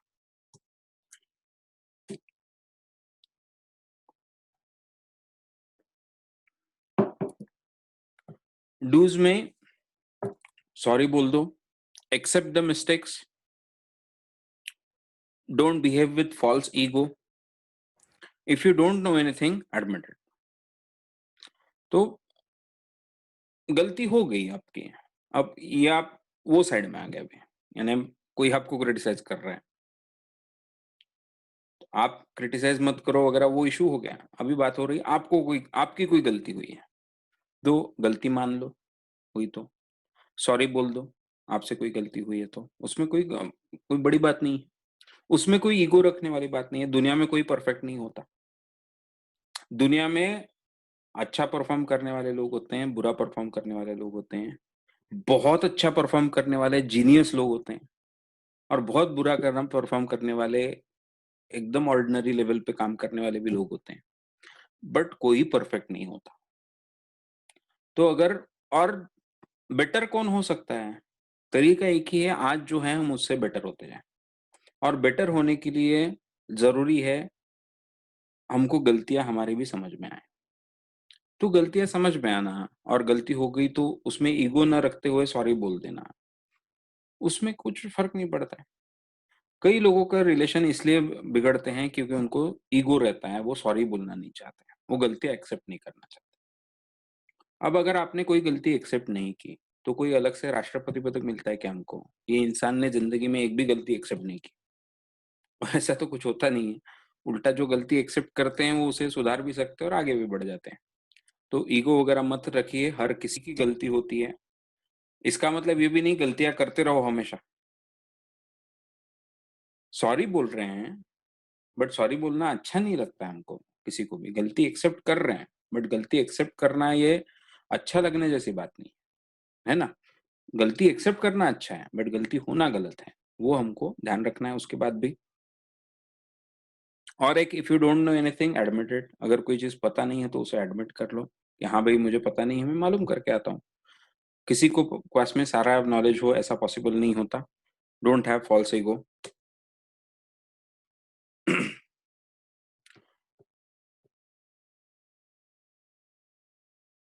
डोंट्स, डोंट जज people, don't communicate with judgement और प्री कंसीव्ड नोशंस। तो लोगों को जज मत कीजिए कि ये अच्छा ही है, ये बुरा ही है। इस तरह का जजमेंट जैसे हमने बोला ना लोगों को क्रिटिसाइज़ मत कीजिए, उनके कामों के बारे में कुछ आप गलती बता सकते हो। तो वैसी ही बात है, लोगों को जज मत कीजिए। ये तो ऐसा ही है, ये तो वैसा ही है। इस तरह की भाषा अगर आप बोलोगे, अब आप बोलोगे मैं तो दूसरे के बारे में बोल रहा हूँ, बट जो सुन रहा है आपकी बात, उसको क्या लगेगा? आप उसके भी बारे में ऐसा ही कभी न कभी बोलोगे। उसको भी ऐसे ही जज करोगे। तो नेवर कम्युनिकेट विद जजमेंट्स। तो वो ऐसा ही है, वो गलत ही है, वो बुरा ही है। इस तरह के जजमेंट रखने में भी कोई मतलब नहीं है। यानी इसका मतलब ये नहीं कि आप लोगों का एनालिसिस नहीं कर रहे हो या लोगों को आप यानी हर कोई एक ही लेवल पे होता है, हर ही कोई एक ही लेवल का अच्छा होता है, ऐसा हम नहीं बोल रहे। बट इस तरह का जजमेंट से आप बोलने लगोगे तो वो किसी को पसंद नहीं आता है। अब किसी को आप बोलोगे तू बुरा है, जजमेंट के साथ में बात की, वो पटने वाला है क्या उसको? यानी वो कम्युनिकेशन का कोई फ़ायदा नहीं है। ऐसा नहीं होने वाला कि वो सोचेगा अरे यार ये मुझे बुरा बोल रहा है, अब मैं अच्छा बनता हूँ। ऐसा नहीं होता है। तो जजमेंट से बात करने में ये प्रॉब्लम है। दूसरा क्या होगा, कई बार आपको जो जजमेंट होते हैं वो आपके पूरा आपको पता नहीं होती चीज़ें, सिचुएशन और फिर भी आपने वो जजमेंट बना लिया होता है। अब ऐसे में बोलोगे तो उसको तो लगेगा तो आप अन्याय कर रहे हो उसपे। आपको पता ही नहीं क्या हुआ है और आप फालतू में जजमेंट बता रहे हो, ये तो आलसी है, काम ही नहीं करता। ये तो ऐसी गलत चीज़ें इधर की उधर बताता रहता है। अब ये जो अगर आप जजमेंट दूसरों के बारे में कर लोगे तो हो सकता है आपको जो पता है वो गलत है, आपकी इन्फॉर्मेशन रॉन्ग है और फिर भी आप वैसा बोलने लगोगे तो लोगों को पसंद नहीं आएगा और ये अच्छी बात नहीं है कम्युनिकेशन। दूसरा ऐसा हो सकता है कि जैसे अभी आप काम कर रहे हो, नहीं उनको मैं ऐसा बोलूँगा, मैं अगर ये बताऊँगा तो उनको लगेगा ये तो यार ये मार्केटिंग कर रहा है मेरे साथ में। आप जब भी अपने कॉन्टैक्ट्स में बात करोगे, हाँ, ये तो यार मेरे साथ बिज़नेस करने की कोशिश कर रहा है। अब ये प्री कंसीव्ड नोशन मत रखिए मन में। आप जेन्युइनली बात कीजिए लोगों से, लोगों को समझ में आता है, बराबर? अ, लोग ऐसा सोचेंगे आपके बारे में, वैसा एक नोशन मन में रख के आप बात करोगे, तो वो फिर वैसा डिफेंसिव आप बात कर रहे हो, लोगों को समझ में आएगा। तो क्लियरली लोगों को बताइए, इस तरह का मैं काम करता हूँ, उसमें हमारा तरीका ये होता है कि जो अच्छे रियल एस्टेट के प्रोजेक्ट्स हैं, उनके साथ हमारे टाई अप होते हैं, उसकी इन्फॉर्मेशन हम आपको पहुँचाते हैं। उसका सारा वीडियो भी आप देख पाओगे। उसके फिर जो वेबिनार भी हम लेंगे जिसमें जो एक्सपर्ट ट्रेनर्स हैं वो उसके बारे में आपको इन्फॉर्मेशन देंगे सारे प्रोजेक्ट की। तो आप देखिए, आप अगर इन्वेस्ट वगैरह करना है आपको तो आप कीजिए उसमें। मैं इन्फॉर्मेशन भेजता रहूँगा आपको रेगुलरली। ठीक है कि नहीं? तो अब ये कैसी एक सिंपल सी बात आपने एक्सप्लेन की। इसमें अगर वो बोलेंगे कि हाँ ठीक है भाई, अब कोई भी नहीं थोड़ी बोलने वाला है नॉर्मली। आप 2-3 दिन में एक आध कोई मैसेज उनको भेजोगे। अब इतने मैसेज तो हम एक-दूसरे को भेजते ही रहते हैं। ये चीज़ के लिए नॉर्मली कोई आपको नहीं बोलने वाला है, बस आप उसके बारे में नेगेटिव होंगे तो प्रॉब्लम होगा। तो ऐसे कोई नोशंस मन में मत रखिए। फिर नहीं, ये तो फिर खरीद ही नहीं सकता। नहीं, ये तो फिर कुछ ये कोई रिज़ल्ट नहीं लाने वाला आदमी। ये कोई कभी परचेज़ नहीं करने वाला हमारे तरफ से। ऐसा मत सोचिए। इस तरह के लोग ऐसे ही होते हैं वगैरह ऐसे कुछ मत सोचिए। आप जजमेंट मत कीजिए लोगों के बारे में। आप ओपन रहिए, तो आप देखिए बेटर रिज़ल्ट आएँगे। मेरा और थोड़े 2-3 पॉइंट बचे हैं, मैं और 5 मिनट में 5-10 मिनट में लेता हूँ, खत्म करता हूँ।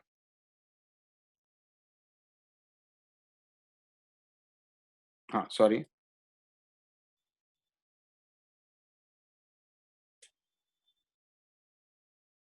Yes true. कई बार मुझे लगता है किशोर जी आपने अभी जजमेंट वाले मुद्दे पे ही ये बोला है, अभी जो आपने लेटेस्ट मैसेज डाला है। सही बात है। उनका जो बिहेवियर तब रहा, वो तब उनका क्या स्टेट ऑफ माइंड था या तब क्या सिचुएशन थी, उस पे भी रहता है। उससे वो आदमी पे पूरा जजमेंट कर लेना, ये भी गलत होता है। Built on their ideas. So while communicating, let other person feel that that the idea is their own. Yes, true, किशोर जी। तो अब आप जैसा आपको आप उनको पूछ रहे हो, उनकी रिक्वायरमेंट समझ ले रहे हो। वो रिक्वायरमेंट समझने के बाद उनके जब आप जवाब देते जाओगे, तो आपको पता चलेगा तो तो कैसा लगेगा उनको, हाँ, उनकी आइडिया पे आप बिल्ड कर रहे हो। इस तरह से जब जोड़ते हो आप, जैसे अभी सच में ना आप अभी ये जो पॉइंटर्स आप सारे चैट में लिख रहे हैं, जो मैं बोल रहा हूँ उसको कितने ऐप्ट पॉइंट्स हैं वो। ऐसा नहीं है कि आपका पूरा कागज़ जो पूरा खाली था और उसमें मैं सारा भर रहा हूँ, ऐसा कुछ नहीं है। आप सब लोग एक्सपीरियंस्ड होते हैं और उसको लेके आपके मन में भी कई चीज़ें क्लियर है पहले से। तो मैं क्या कर रहा हूँ, उसको एक सीरीज़ में मैं केवल यानी उसको पिरो रहा हूँ, बराबर? तो ये जो मैं कर रहा हूँ, तो ये अच्छा है ना कि आपके जो पॉइंट्स हैं, वो सच में देखिए कितने उसको एप्ट हैं, जो सारे पॉइंट्स हम बोल रहे हैं उसको लेके। तो उसमें केवल गैप्स मैं भरता जा रहा हूँ। उसी आइडिया को हम बिल्ड कर रहे हैं जो यानी जो जितने पॉइंटर्स हमने आज डिस्कस किए, उसमें से कई पॉइंटर्स या कुछ चीज़ें आपके मन में पहले से होंगी, उसको बस एक सीरीज़ में हम लेके आ रहे हैं कि अच्छा इसको हम जोड़ रहे हैं कम्युनिकेशन से, इसको हम जोड़ रहे हैं अपने बिज़नेस कम्युनिकेशन से, इसको हम जोड़ रहे हैं अभी आगे जो हमको मार्केटिंग करना है उससे।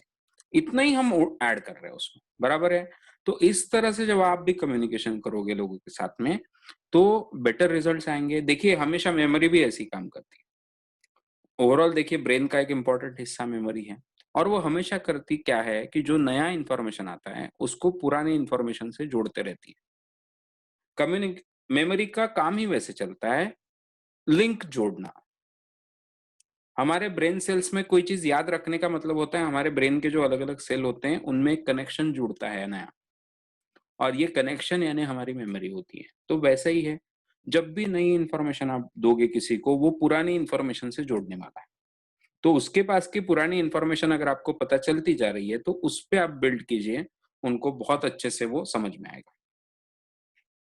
Yes, very correct. अब ये सारी बातें देखिए, जैसा किशोर जी भी बोल रहे हैं कि आपका पीपल स्किल कैसे हैं, इंटरपर्सनल स्किल्स कैसे हैं, आपका इंटरेस्ट कितना है लोगों में, इस पे डिपेंड होगी। फिर से आपको चॉइस है, ये सारी चीज़ें इस्तेमाल करनी है कि नहीं आपके बिज़नेस में, आपके मार्केटिंग में, इट इज़ आपका खुद का बिज़नेस है। हम वो और अच्छा करने के तरीके बता रहे हैं। हम आपको कंपल्सरी नहीं कर सकते ये सब आप करो। उसे और अच्छे से ये सारे अंडरस्टैंडिंग से किया जा सकता है, ये उसके तरीके हम आपके सामने रखते जा रहे हैं। हाँ, और एक बहुत इम्पोर्टेंट चीज़, डोंट लूज़ टेम्पर। अब यानी इसमें क्या हो जाता है, अब आप बोलोगे ये कैसे यानी कोई अगर बहुत ही गलत कर रहा है कुछ, तो क्या? तो सिंपल सी बात है, डोंट रिएक्ट, हर बार रिएक्ट मत कीजिए। कई बार best way to win an argument is to avoid it. तो अगर तो टेम्पर लूज़ करके तो कोई फ़ायदा नहीं है। आप बोलोगे नहीं उसने बोला ही ऐसा, उसने बात ही ऐसी की, तो गुस्सा तो आना बिल्कुल लाज़मी है। यानी आपको जो लगा ना अगले इंसान का बिहेवियर ऐसा था कि आपको गुस्सा आया, ये इतना सच नहीं है। ओवरऑल साइकोलॉजी में ये सच नहीं है बात। वो इंसान ऐसा बोला, उसने ऐसा बर्ताव किया किस तरह का, उसको आपने किस तरह से लिया, यानी आपका खुद का उसके तरफ देखने का क्या दृष्टिकोण है, उस पे आपने किस तरह से सोचा, इस पे डिपेंड करेगा आपकी रिएक्शन क्या होगी। कभी भी उसने केवल वैसा बर्ताव किया यानी अब मैंने तो उसको पिटना ही है। उसने ऐसा बर्ताव किया तो मैंने तो उसको गाली देनी ही है। उसने ऐसा बर्ताव किया अब तो मुझे गुस्सा आना ही है। ये कुछ सच नहीं है। हाँ, उसने कोई सच में गलत बात की, आपको उसने मारा, आपको उसने कुछ गंदी गाली दी, आपके पहचान के किसी को कुछ उसने बोला। हम ये नहीं कह रहे कि आपको गुस्सा नहीं आना चाहिए। गुस्सा आए ठीक है, आप टेम्पर मत लूज़ कीजिए। गुस्सा आना यानी गुस्सा आया और आपने उसमें जो करना सबसे सही है, वो चीज़ की। वो गुस्से का फ़ायदा ठीक है, कि किसी ने गलत चीज़ की, किसी ने कोई अन्याय किया, आपको गुस्सा आया। फिर उसने आपने फिर सोचा ये सिचुएशन में क्या करना बेस्ट है? किस चीज़ से बेस्ट रिज़ल्ट आएगा? ये इंसान ऐसा बोल रहा है, इसे कंट्रोल कैसे करें? इसको सज़ा कैसे मिले? ये सोच के फिर आपने वैसा बिहेव किया। लूज़िंग टेम्पर का मतलब क्या हो गया? उसने गलत काम किया, उसने आपको कट मारा गाड़ी को और आपका लूज़ टेम्पर होके आपने उसको पीट दिया। फिर इससे क्या होगा आगे? यानी उसने क्राइम छोटा-सा किया और आपने और बड़ा क्राइम कर डाला। पुलिस आके क्या करेगी? किसको लेके जाएगी जेल में? आपको लेके जाएगी पहले, क्योंकि उसने तो कट मारा, वो तो एक्सीडेंट था। आपने तो पीटा है उसको। तो ये चीज इंपॉर्टेंट है। देखिए, रिएक्शंस यानी वैसा किया तो वैसे के वैसा आपने रिएक्ट कर दिया। आउटपुट के बारे में सोचे बिना जब आप बर्ताव करते हो, दैट इज रिएक्शन। और इसके अलावा हमने क्या करना है, उल्टा हमने रिस्पॉन्ड करना है, रिएक्ट नहीं करना है। रिस्पॉन्ड क्या होता है, अगर इसने ऐसा किया तो क्या बेस्ट तरीका है अभी मुझे रिएक्ट करने का जिससे आउटपुट बेस्ट आए, ये सोचोगे और तब आप जो रिएक्शन दोगे, that is response, not reaction. ठीक है, तो हमेशा हमको ये आदत डालनी है। दूसरा, कोई भी बिहेव करे, कुछ भी बिहेव करे, वो गलत कर रहा है, हाँ उसको रोकना पड़ेगा, उसमें रुकना चाहिए। वो कैसे रोका जा सकता है, तो हमको क्या करना पड़ेगा जिससे वो रुकेगा। कई बार ये जो रिस्पॉन्स हमारा होता है बड़ा लॉन्ग टर्म हो सकता है, हमको पता है।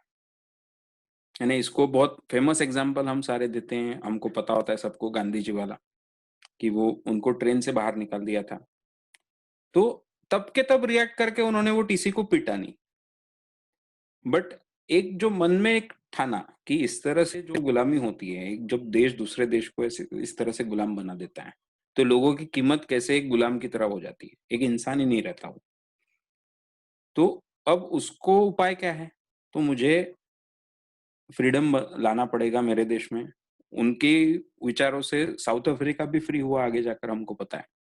वही सारी चीजों को इस्तेमाल नेल्सन मंडेला ने जी किया और साउथ अफ्रीका पूरा फ्री हुआ, इंडिया फ्री हुआ। तो ये जो हमको पता है कि ये हो गया रिस्पॉन्स। ये मैं बहुत आइडियलिस्टिक एग्जांपल दिया आपको, इसके छोटे एग्जांपल हमेशा होते हैं। वही आप कट मार दिया किसी ने तो आप पुलिस को फोन करो, उसका नंबर ठीक से ले लो, और इस तरह से इसने कट मारा, मैं गिर गया, कुछ भी हो सकता था, और उसकी कंप्लेंट करना, ठीक है। उस तब गुस्सा देख के उसको मार के एक अच्छा तमाशा हो सकता है, लोगों का एंटरटेनमेंट हो सकता है, आपको केस हो सकती है। वो अगर और खराब आदमी निकला, वो अगर गुंडे टाइप निकला, उसके कोई दोस्त रहे, तो आगे कुछ भी बुरा हो सकता है। फायदा कुछ नहीं हो सकता, नुकसान ही हो सकता। तो सिंपल सी बात है। तो ऐसे सारे कम्युनिकेशन में don't react, always response, respond कीजिए। नम्रता से रहें, बी पोलाइट हमेशा। इसका मतलब ये नहीं होता कॉन्फिडेंस नहीं रहना है। कई बार हम कॉन्फिडेंट लोगों को एरोगेंट समझ लेते हैं, तो वैसा नहीं है। मैं आपकी हर बात सुननी चाहिए और उसी के हिसाब से जीना चाहिए, ऐसा कुछ नहीं है। पर मैं आपकी बात रिस्पेक्ट से सुन लूंगा, मुझे जो करना है, जो सही लगेगा वो मैं करूंगा। तो मैंने आपकी बात सुन ली, ये मेरा पोलाइटनेस है, उसके हिसाब से मैंने जीना चाहिए, ऐसा नहीं हो सकता। तो ह्यूमिलिटी से रहे, पोलाइटनेस रखें, बट अपने को कम भी ना समझे दूसरों से। ह्यूमिलिटी का मतलब ये नहीं होता कि आप बाकी सारे बड़े हैं और आप ही कम हो, ऐसा कुछ नहीं है। तो बात करते वक्त हम पोलाइटनेस रखें, ये मेरे कहने का मतलब है। यस, लास्ट पॉइंट, फिर हमारा रुक रहे हैं यहाँ पे। Appeal to a noble cause. तो यानी ये ऐसा पॉइंट है कि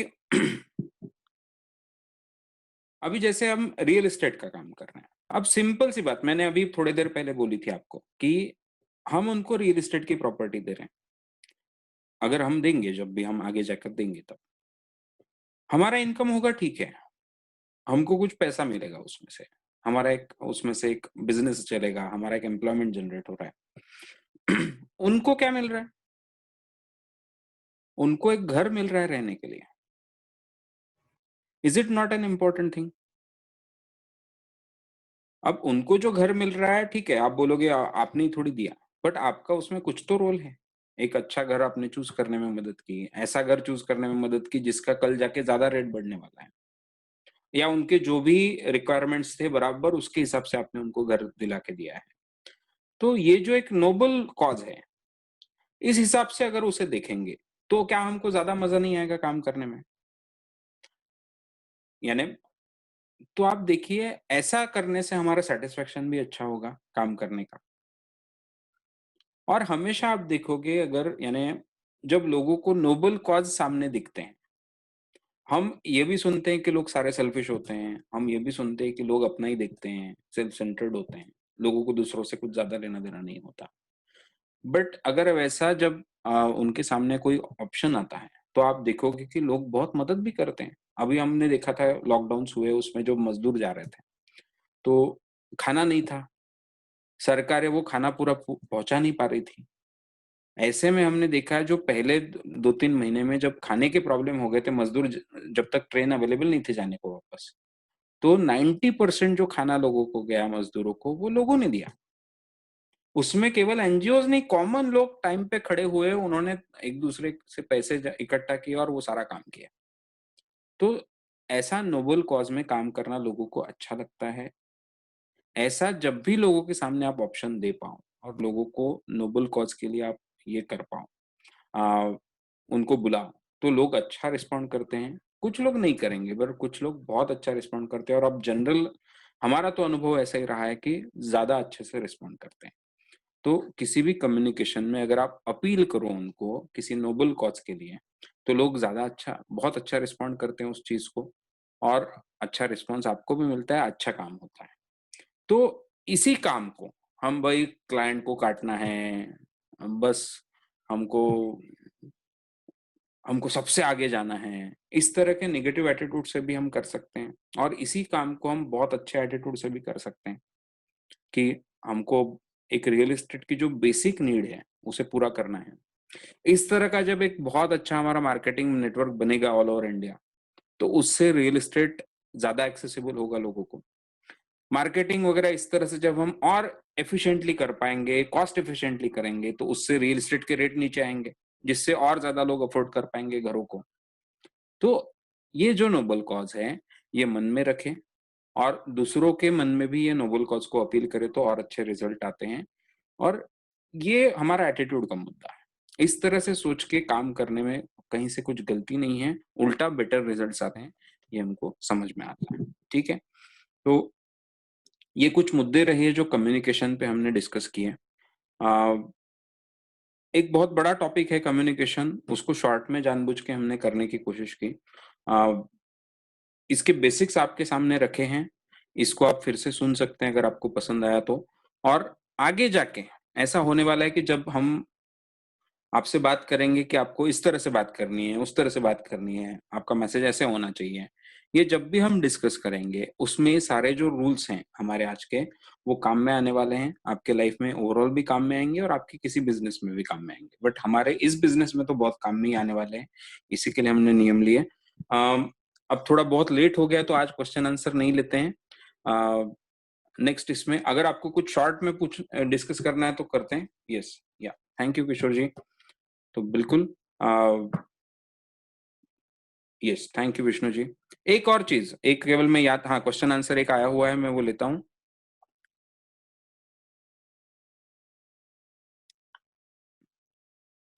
अच्छा, विशाल जी ऐसा बोल रहे हैं कि फाइनेंशियल एडवाइज़र्स एडवाइस कर रहे हैं लोगों को कि घर ना खरीदें। तो इसके पीछे क्या रीज़न है शायद आप ऐसा कहना चाहते हो? अब इसका रीज़न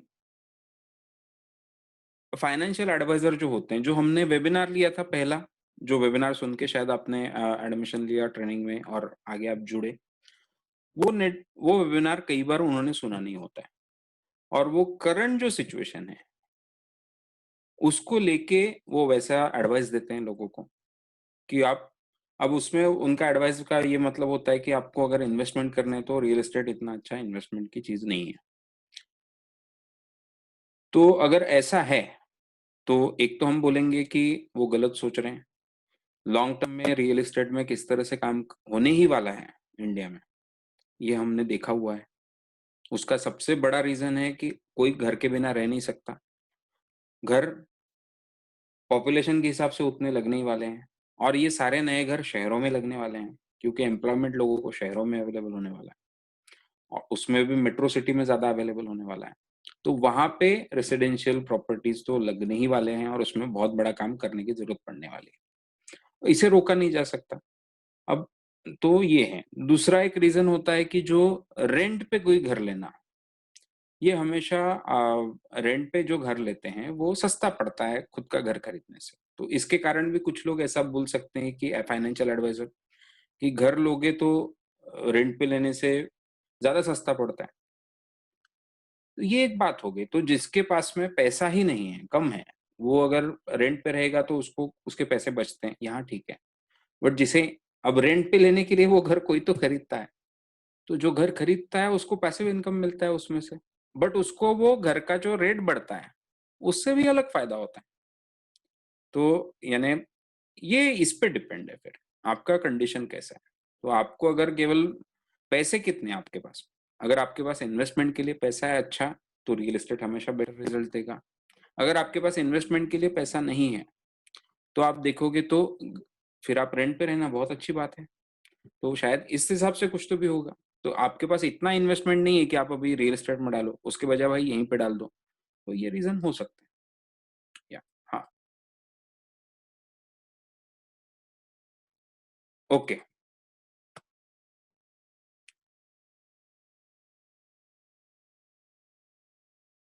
यस ट्रू, ट्रू। मैं अभी चैट पढ़ रहा हूँ आप लोगों के। Yes, yes, thank you Ashish ji, thank you Shashank ji. जैसा अमित कुमार जी बोल रहे हैं कि फाइनेंशियल एडवाइजर ये भी बोलते हैं कि फ्लैट्स के बजाय आप बंगलोज़ लो, तो वो ज़्यादा ये होते हैं। बट अब देखिए मॉडर्न लिविंग में हमको पता है कि उल्टा ये भी हो गया है कि हमको बंगलो के बजाय हमको, यानी एक तो बंगलो सारे अफोर्ड नहीं कर पाएँगे। बंगलो अफोर्ड करने वाला हमेशा लिमिटेड नंबर ही होगा। ज़्यादा लोग अफोर्ड कर पाएँगे फ्लैट्स को पॉपुलेशन में, एक। दूसरा, ये भी कई लोगों को लगता है कि बिकॉज़ फ्लैट इतने लोगों के मिलके होते हैं, तो वहाँ पे आजकल सारे फैसिलिटीज़ वो सोसाइटी में होना, ये चीज़ को इम्पोर्टेंस हो गया है। अभी जो कोरोना वगैरह जैसा चीज़ें आई हैं, उसके बाद क्या होगा अभी? अभी उल्टा घर और कंफर्टेबल और बेटर हो, इस पे भी ध्यान दे सकते हैं लोग। अब तक कैसा था, मैं तो ऑफ़िस में ही जाता हूँ यार इतना देर, तो मुझे घर में क्या ज़्यादा करने की ज़रूरत है? घर थोड़ा छोटा भी रहा तो चल जाएगा, थोड़ा उतना कंफर्टेबल भी नहीं रहा तो भी चल जाएगा। सोसाइटी में फैसिलिटीज़ होते हैं बट वो लोग यूज़ नहीं करते थे। ये बढ़ रहा है बट आप देखिए। तो उससे देखेंगे आप तो गेटेड कम्युनिटीज़, अपार्टमेंट्स, ये ज़्यादा बढ़ता जाएगा। एनवायरनमेंट के दृष्टि से देखोगे तो भी हमको पता है, बंगलोज़ में आप ज़्यादा से ज़्यादा लैंड को आप कंस्ट्रक्शन के नीचे लाते हो। वही अपार्टमेंट में आप ऊँचा अपार्टमेंट बना के लैंड खाली रख सकते हो। तो एनवायरनमेंट की दृष्टि से भी फ्यूचर के लिए हमको पता है कि अपार्टमेंट्स ये ज़्यादा अच्छा चॉइस रहने वाला है। तो इन सारे कारणों से अलग-अलग एंगल से देखेंगे, तो वो सही नहीं है। वो शायद इसलिए सोचते हैं कि पूरा प्लॉट आपके कंट्रोल में होता है और प्लॉट की कीमत जब बढ़ती है, सोसाइटी में, अपार्टमेंट्स में देखिए रीडेवलपमेंट में कभी प्रॉब्लम्स आ सकते हैं। यानी और वो बिकेगा कि नहीं फ्लैट, वो प्रॉब्लम होता है। बंगलो का एटलीस्ट बंगलो नहीं बिकता बट प्लॉट बिक जाता है। प्लॉट की कीमत इतनी बढ़ जाती है कि वो ऊपर के कंस्ट्रक्शन की कीमत शायद काम में नहीं रहती। बट आप देखोगे तो ये तो सही है हमेशा कि आप एनए प्लॉट्स लोगे तो उसका रेट ज़्यादा बढ़ेगा कंपेयर टू, तो हम तो यहाँ पे जाएँगे फिर, अगर ऐसी बात करनी। ये डिपेंड है ना आप किस पॉइंट ऑफ व्यू से ले रहे हो। अगर आपका पॉइंट ऑफ व्यू है कि मुझे इन्वेस्टमेंट के तौर पे चीज़ें लेनी है, प्योरली, फिर तो बंगलो से बेटर प्लॉट्स हैं, उसके तो रेट और ज़्यादा बढ़ते हैं। तो ये भी हमने सोचना है। तो किसका क्या इंटेंशन है वो चीज़ लेने का, प्रॉपर्टी, उस पे वो डिपेंड करेगा। फाइनेंशियल एडवाइजर अगर केवल इन्वेस्टमेंट के हिसाब से बात कर रहे हैं, तो उसके अलग होते हैं रिकमेंडेशन और आपके रिकमेंडेशन, बिकॉज़ आप केवल इन्वेस्टमेंट के हिसाब से नहीं रिकमेंड कर रहे हो। कोई बोलेगा यार मुझे अच्छा क्वालिटी लिविंग चाहिए, बाकी छोड़ दो, इन्वेस्टमेंट रेट भी नहीं बढ़ा तो चलेगा, बाकी मुझे पैसिव इनकम का भी कोई सवाल नहीं है। तो ऐसे भी कुछ लोग होंगे, तो आपको उसके हिसाब से सोचना पड़ेगा ना। तो कौन किस एंगल से बात कर रहा है, किस एंगल से सजेशन दे रहा है, इसमें सजेशन बदलेंगे। हमारे सजेशन होने चाहिए, उनके क्या रिक्वायरमेंट्स है, उस हिसाब से हम उनको सजेस्ट कर रहे हैं प्रॉपर प्रॉपर्टी। ऐसा मुझे लगता है ना? ठीक है दोस्तों? हाँ, yes, yes, very true, very true. अच्छा लगा आपसे डिस्कस करके। ये डिस्कशन थोड़ा आज हमारा एक्सटेंड हो गया सेशन। हाँ, फिर मैं जस्ट एक 5 मिनट में एक बात बोलता हूँ। पिछले इसमें हमने डिस्कस किया था एज़ अ कनेक्टर, हमको ब्रॉडकास्ट लिस्ट बनाने हैं। अगर बने नहीं हैं, तो ब्रॉडकास्ट लिस्ट बना लीजिए। हम उसको नेक्स्ट वीक से वो मैसेजेस भेजना आपको शुरू करते हैं। सेकेंडली, अभी हमको डिस्कस करना है, रेफरेंस लेके उन्हें आगे और बढ़ाना है। तो अभी देखिए आपके पास में सैटरडे एंड संडे है। ये जो आपने ये ब्रॉडकास्ट लिस्ट बनाई, आपकी जो कॉन्टैक्ट लिस्ट आपके पास में है, उसे बढ़ाने के लिए एक और तरीका क्या है, सोशल मीडिया के जो आपके कॉन्टैक्ट्स हैं, उन सबके फ़ोन नंबर आपके पास नहीं होंगे। तो वो फ़ोन नंबर्स उनसे आप कैसे माँग सकते हैं? वो ज़रा आप सोशल मीडिया के थ्रू उनको माँग के देखिए, एक। दूसरा, आपके जो कॉन्टैक्ट लिस्ट हैं, उसमें से कम 5 लोगों से आप बात करके देखिए कि मैं ऐसा-ऐसा काम करने वाला हूँ, मुझे कॉन्टैक्ट्स बढ़ाने हैं। तो वो जब बात करोगे आप, उसमें क्या प्रॉब्लम्स आते हैं, हम डिस्कस करेंगे मंडे को। मंडे तक आप ये प्लीज़ कोशिश कीजिए, आपके पास में सैटरडे और संडे है। जो आपकी कॉन्टैक्ट लिस्ट आपके पास में है, उसमें से मिनिमम 5 लोगों से आप बात करके देखिए, उनसे आप वो कॉन्टैक्ट देने को लेकर उनसे क्या बात होती है, ठीक है? तो आपने क्या बोला, ये भी आपको पता होगा, उस पे क्या रिस्पॉन्स आया, ये भी आपको पता चल जाएगा। ओके, किशोर जी, ठीक है। 156 बट आपने शायद आपके पास में कॉन्टैक्ट्स आपने कुछ 800 वगैरह बोला था ना कि 500 वगैरह बोला था? ठीक है, अगर रिलेवेंट आपको इतने ही लगते हैं, तो कोई प्रॉब्लम नहीं। फिर से एक बार चेक कीजिए अगर आप और लोगों को जोड़ सकते हो क्या ब्रॉडकास्ट में, आपके कॉन्टैक्ट में से, और उसको कैसे बढ़ा सकते हैं। तो आप 5 लोगों से तो भाई एटलीस्ट बात करो, मुझे आपसे रेफरेंसेस चाहिए। और उनके पास में जितने भी कॉन्टैक्ट्स हैं, कोई होगा ये 5 लोगों में ऐसा कोई होगा जिसके पास 2000 कॉन्टैक्ट होंगे, उसको बोलो ज़्यादा से ज़्यादा कॉन्टैक्ट देने को। ये हमको करके देखना है, क्या आपको रिजल्ट आता है, इसको डिस्कस करते हैं नेक्स्ट टाइम के लिए। ओके दोस्तों, तो बहुत धन्यवाद आप सबका। Thank you. रिकॉर्डिंग मैं अभी डाल दूँगा थोड़ी देर में। रात तक आ जाएगा रिकॉर्डिंग चैनल पे, आपको लिंक हम पहुँचा देंगे कल तक। सो आप सबका धन्यवाद। Thank you. Good night to you all. Good good day, all the best.